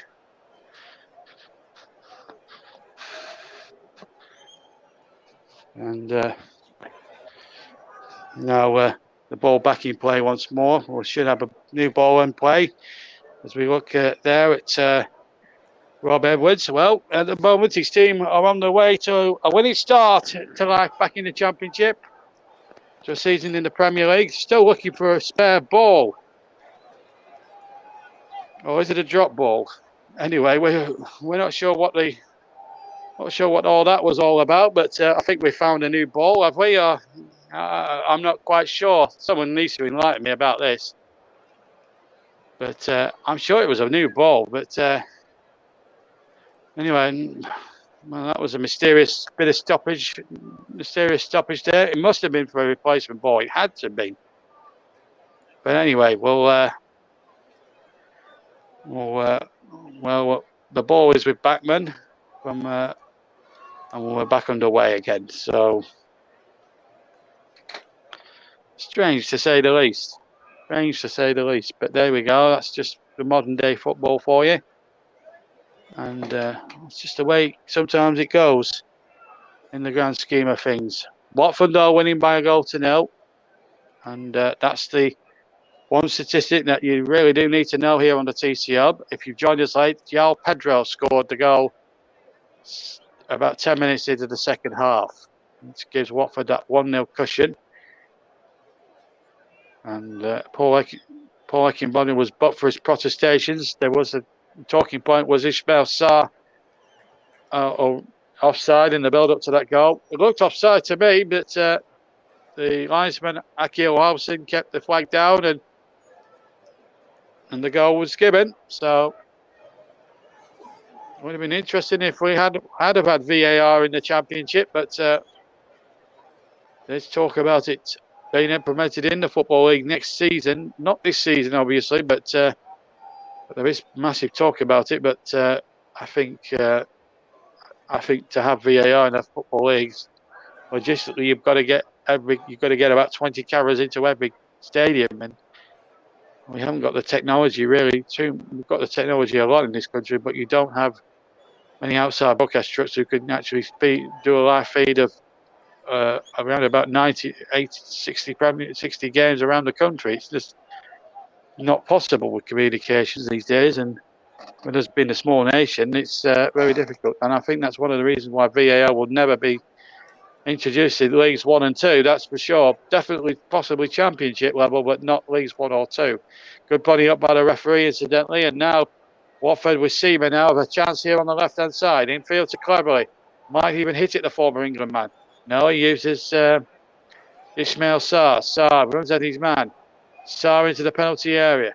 Gets across the face of the goal. The ball will be kept in by Zima. We've had a message, and I'm sure it'll be Russ enlightening me what the stoppage was all about. And Ben Osborne doing well. And conceding a... No, I'm not conceding a throw. It is a throw now, so we'll just have a little bit of a check there, and it was a fan, in fact, trying to into the field where the dugouts are. So yes, that's what happened. I actually thought I thought the ball had popped. I didn't, because we're watching off a feed of the game. We don't actually see what actually happens. So I just want to remind people. So the reason for the stoppage wasn't because a ball popped or anything. It was because basically a fan had run onto the pitch by the dugout area. I don't know what possessed him to do that. He's a bit of a lunatic. But having said all that, you endanger the lives of you endanger people there. You put people's safety at risk by running on the field, and it's not a nice, pleasant thing to have to deal with. Anyway, Sheffield United get a throw in. Are we going to see some late drama here at Vicarage Road? Fifth and final change. It's the marksman, the talisman, the man who breathes Sheffield United red and white through and through. Billy Sharp, who's been around this game very much a long time now, 18 years a professional, now in his mid-30s, still has a lot to offer as Elman Ndiaye is replaced by Billy Sharp, a legend in South Yorkshire, as Russ will only know too well from his time at Doncaster Rovers when he really broke into the first team there back in 2005. So certainly now it's all to play for. Apologies there in the background as Sheffield United have possession. Round the corner it goes. Needs to be a good cross. It's turned away for a corner. Sheffield United now asking all the questions here as we now go into the final 12 minutes plus injury time. It's been a really good, decent watch, but at the moment it's still anyone's there to be won or lost. And who knows what might happen. It's going to be a corner. And it's going to be from the far side. And it goes towards the area. Bit of pushing and shoving going on. The header was won now by... Oh, now then, was that a penalty? Sheffield United, well, certainly there was a player bundled up. I'm not sure if there was any great appeals from Sheffield United players. Well, first instance, I thought Sanderberg had gone down there. And I just wondered if he made a bit more of a meal than it actually was. Meanwhile, Watford are about to make a substitution. And I'll tell you who it is in a second or two. But, well, there we go. So there was also a medical emergency as well in the crowd. We're also told as well. So we hope whoever has been tended to, we hope he's all right or she's all right. We had a lot of medical emergencies last season, and that's been a sad part of the game, really. But we have all the defibrillators now in the ground. It's now a legal requirement to have defibrillators in every part of the ground, and it's always good that people's lives have been saved. I commentated on the game at Newcastle last year when a fan had a cardiac arrest, but thankfully he lived to tell the tale as number 23 Ismail Sarr goes off, and number 9 Minaj is going to come on for Watford with 10 minutes to go. Ismail Sarr getting a good reception from this capacity crowd here at Vicarage Road. Watford, one of the promotion favourites, along with the likes of Norwich and Burnley, to go back up at the first attempt. Ray Minaj is the man that's about to come on, but Ismail Sarr has had a good one, has had a good game. So let's just see how he goes on. This is his Watford debut, and here comes Sheffield United now. We've got Billy Sharp on the field, and you know what he's going to be like when Billy Sharp's on the field. He's a very dangerous customer. As I say, Bruce Burnham will know more about him than anybody. He played football in his land of South Yorkshire for the likes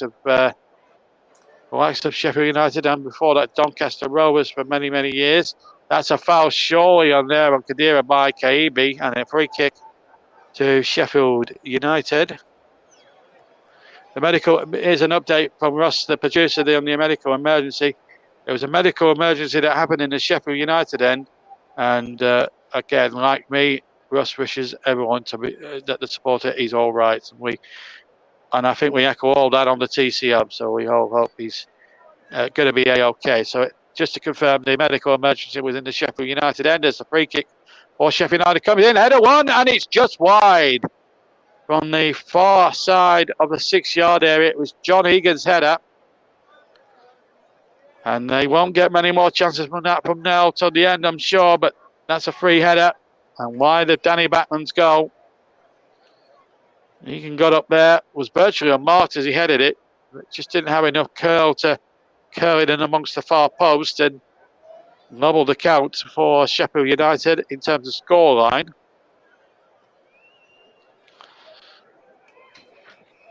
Of course, Wigan have got a tough job against Norwich on Saturday. They go to Norwich and then West Brom Watford. That will be a tasty game a week today, won't it? Now, Watford have a difficult fixture list, having to play two of the other promotion contenders.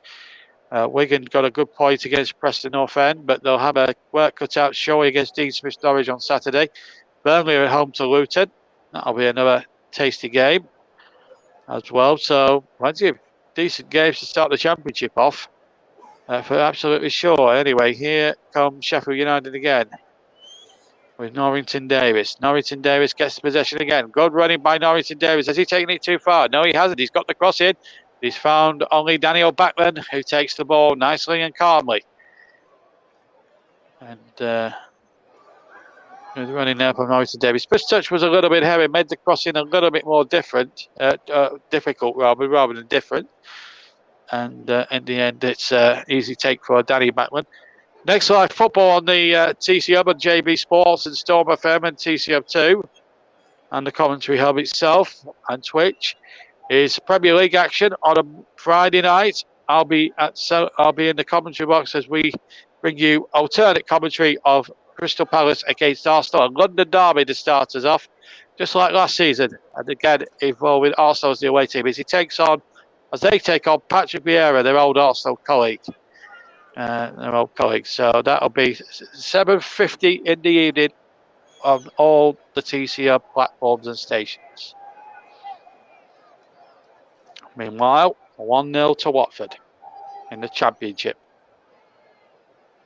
So Rob Edwards, the ex-Forest Green and England under-16 manager.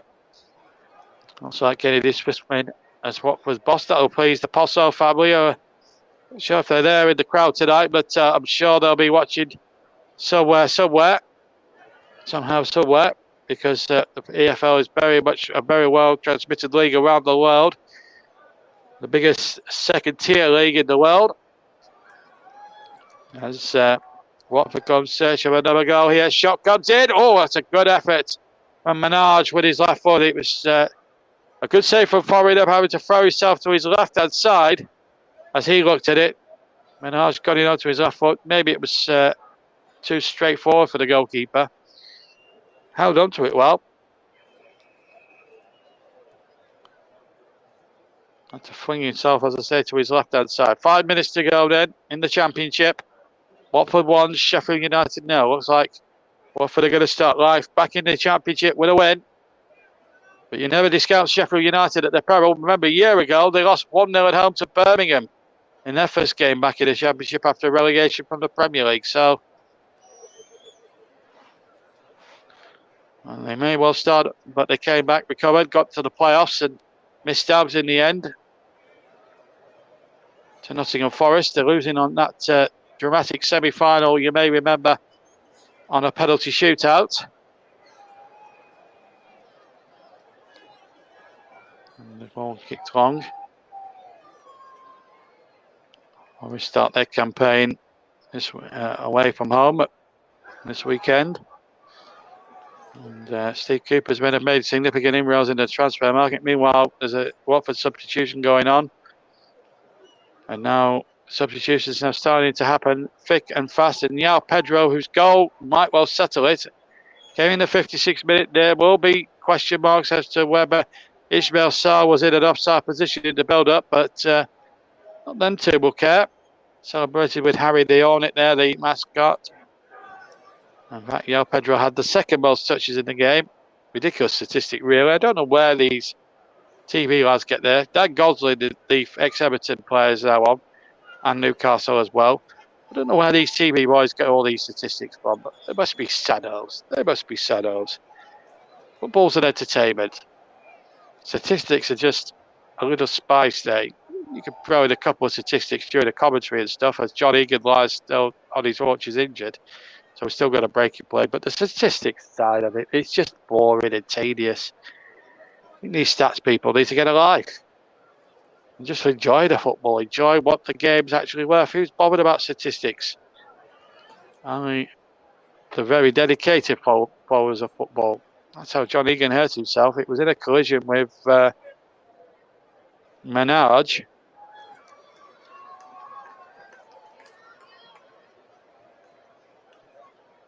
And I'm pleased to report he's up on his feet all right, John Egan. Remember, Sheffield United have used all their substitutions. They've used all 5 of them. And one of them was an enforced one for an injury to Edgar Stevens. So, and the other 4 have been for tactical reasons and to try and get fresh legs on the field. So Sheffield United temporarily down to 10 men. Forrest's free kick. towards the penalty area, flicked on, looking for Sharp. It just won't break for Sheffield United in that area. 2 minutes of normal time to go, plus any injury time. Looks like Watford are on course for 3 important points, unless Sheffield United can do something spectacular in the remaining 90 seconds plus injury time that remains. No, not this time. They got the throwing all wrong, and it's another throw this time for Watford, and they'll take their time, unsurprisingly, over this. Well, you'd think Seamer will.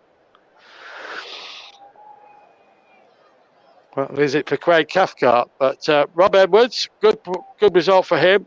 That'll give him a lot of confidence, and he's had a lot of confidence. There was a lot of eyebrows raised when they got him from Forest Green Rovers. Was it a risky appointment, considering that he's never managed it in club level terms? He's never managed higher than League Two, but the Postos thought he could do a job.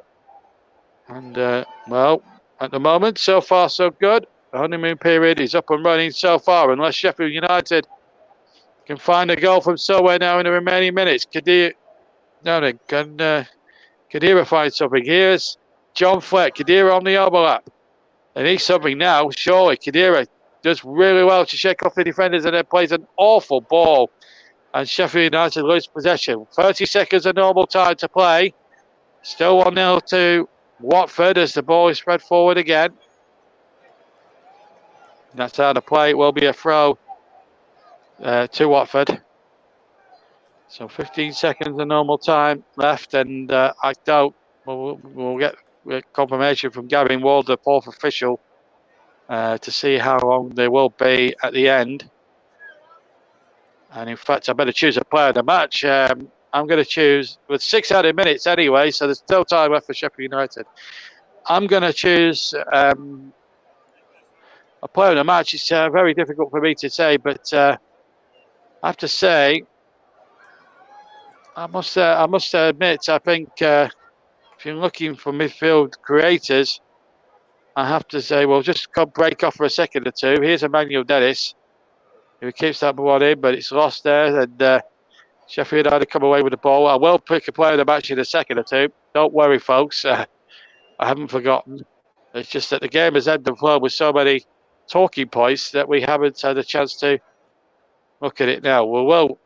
I will pick a player of the match as soon as the ball goes out of play next. In fact, we'll pick it now. I'm going to go for Watford's João Pedro. He's been at the heart of everything good, and then he scored the goal. So João Pedro is our player of the match, sponsored by Commentary Services, and the reason, as I say, is because he's been at the hub of all things good about the game so far today. He's had an all-round good team performance and has capped it off with a great finish. Well, Sheffield United will argue into the night whether that should have been allowed with Sarr being offside of the build-up, but at the end of the day, we're still going to stuck the ball in the back of the net. João Pedro certainly did that with some aplomb. And he's our player of the match, sponsored, of course, by Commentary Services. Couple has been penalised. Free kick to Sheffield United. We played nearly 2 minutes of the 6th, so still 4 minutes to go. Free kick was tossed in, but it's been headed up once again. It's not been the greatest of games. It's been more of a battle than a free-flowing game of football. And it has got bitty. There's been several yellow cards dished out by referee Josh Smith, but in the main he's done okay. The only beef I think Paul Heckingbottom will have with any of the officials is the linesman on the near side. That's Akil Hausen. That's definitely a pull there from Sanderberg and a definite yellow card for the Norwegian. So a free kick to Watford, which again will take the time. But then again, this is what Josh Smith has to do now. It's at his discretion now how long they should be permitted to take free kicks and the like. It's going to get to a stage now where players are going to take the mickey, and the referees are well within their rights to add time on at the end of time added on. They're not obliged to blow after 6 minutes, you know. Here comes Sheffield United now. Here can they just find something with Norrington Davis. Norrington Davis into the path of Kadira. Kadira's got Norrington Davis. Can he get the ball in? Kadira gets it back again. Needs to be a good cross. Kadira did get the ball in, but it's out of play. Yeah, throw-in level with the 18-yard box to Sheffield United, who are 3 minutes away from defeat here. 3 minutes plus any extra time on top of the time that we've already had. Throw taken, Khedira can't reach.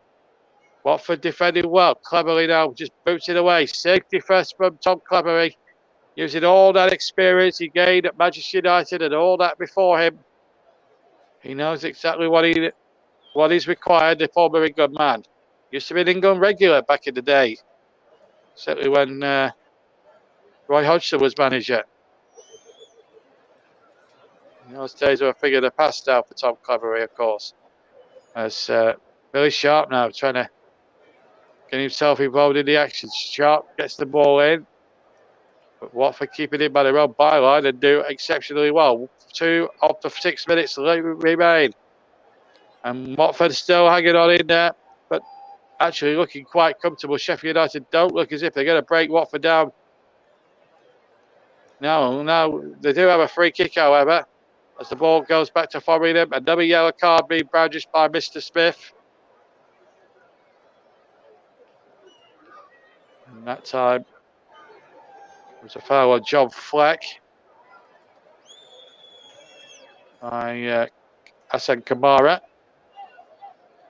So another free kick then. The Ivory Coast man booked. And a free kick now right at the end for Sheffield United. About a minute and quarter, about 75 seconds of stoppage time to play. Just stretches a minimum off. Mr. Smith could add a time on at the end of time added on. Sheffield United have a chance in there. Billy Sharp can't get it out from under his feet. And in the end, Watford clear. That was a hairy moment then for Rob Edwards' side. But it's Emmanuel Dennis leading the charge. He's got Menage in the penalty area. Tries to pick out Menage, but he can't be found. We're inside the last minute of the 6. Still Watford 1, Sheffield United 0 in the Championship. Player of the match was João Pedro. And he's also the player of the match on TV as well. Goals, first rank. Shots on target, first rank. He's been practically good ranked on everything, really, statistical-wise. But I'm sure there's more than that. And there's a Watford player, a Sheffield United player gone down there. Sam Bolduc is injured. I'm not sure what for. We'll have to find out what that was all about. Referee standing over him at the moment.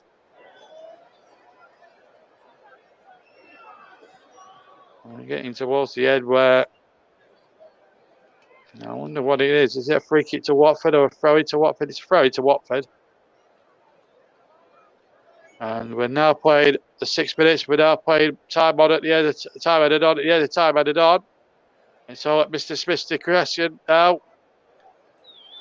Watford get the throw. Looks like a victory for Watford. A few of their fans are leaving it early, which I don't quite get. Maybe to avoid traffic. It is a Monday night.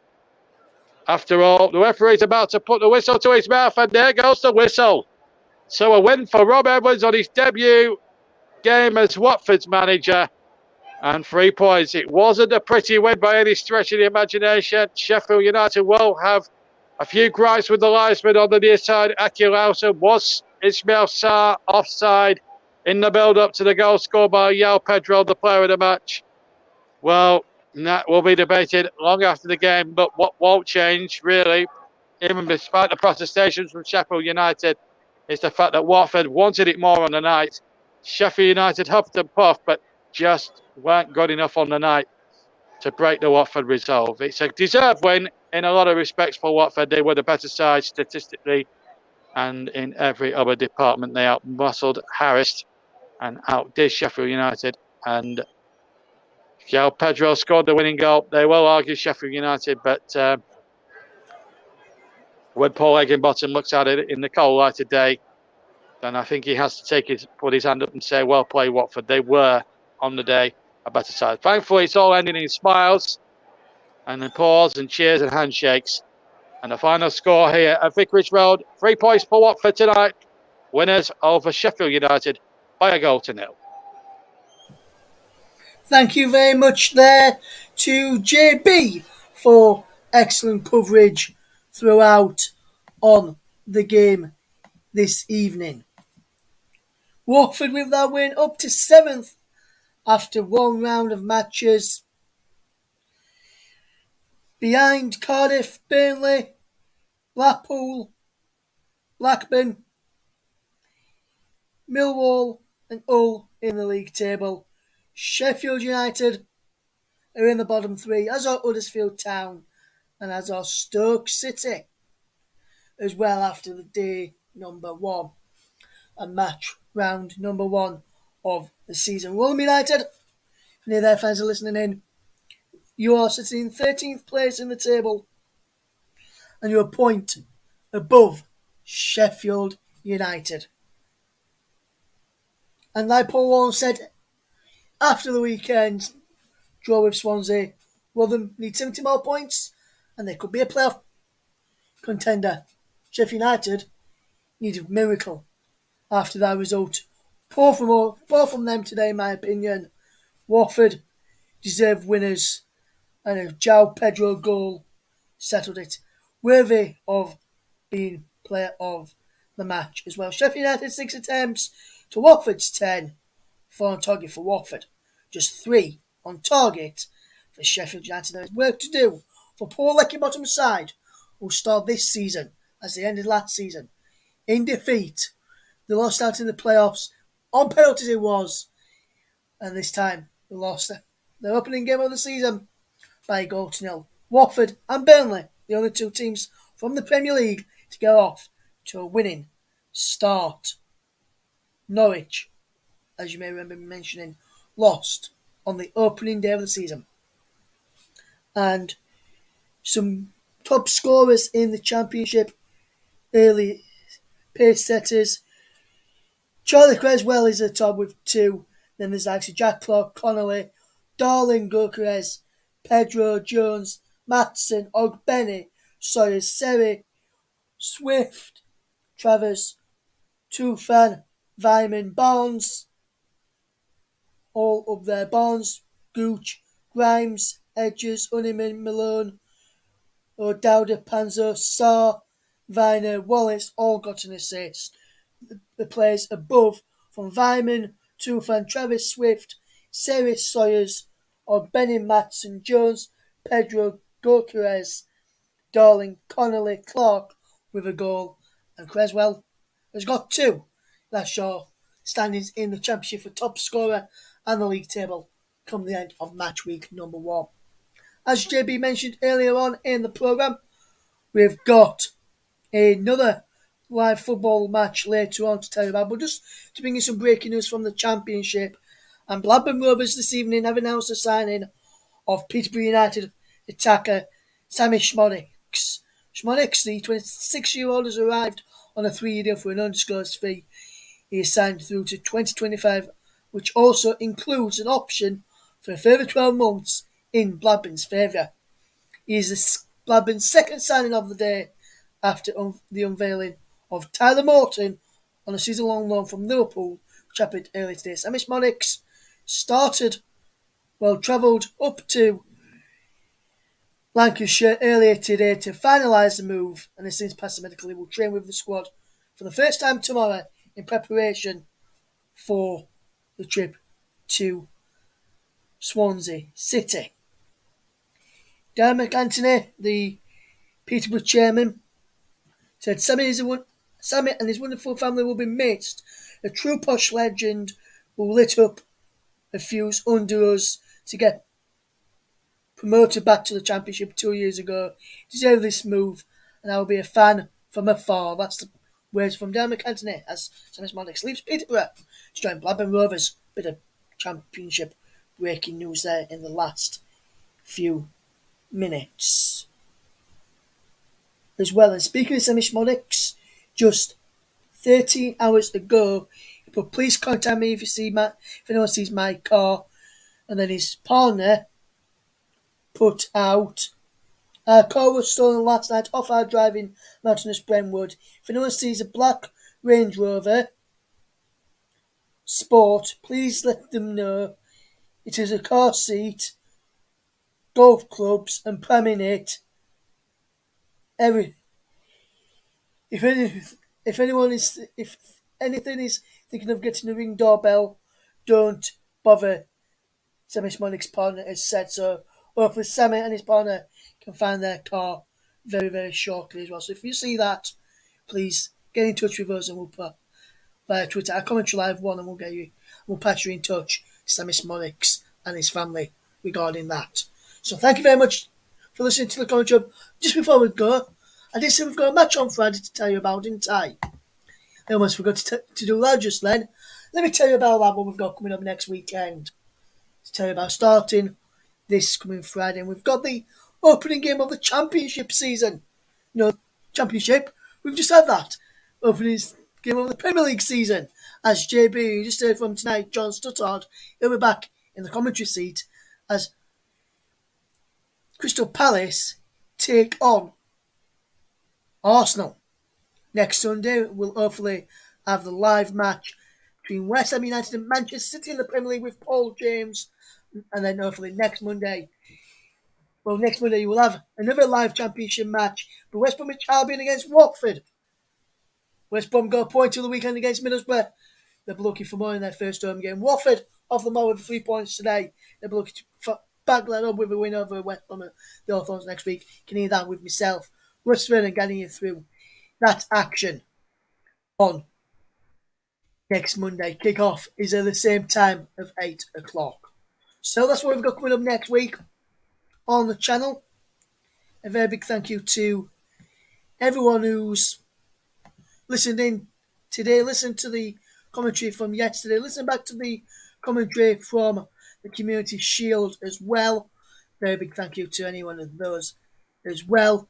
But for myself, JB, and the rest of the team this evening, we'd like to thank you very much. And just one final thing, just as we part, for myself, JB, and everyone here at the Commentary Hub, we hope the fan that was involved in the medical emergency in the Sheffield United end this evening, we hope their supporter in question, male or female, is okay and they're fighting fit once again very, very soon. So from everyone here at the Commentary Hub, thank you very much for listening. Thank you to our partners, JB Sports, Storm FM as well. And thank you to those listening on Twitch. Hope you've had a ball this evening. From myself, Russ, and from JB, very good evening. Goodbye.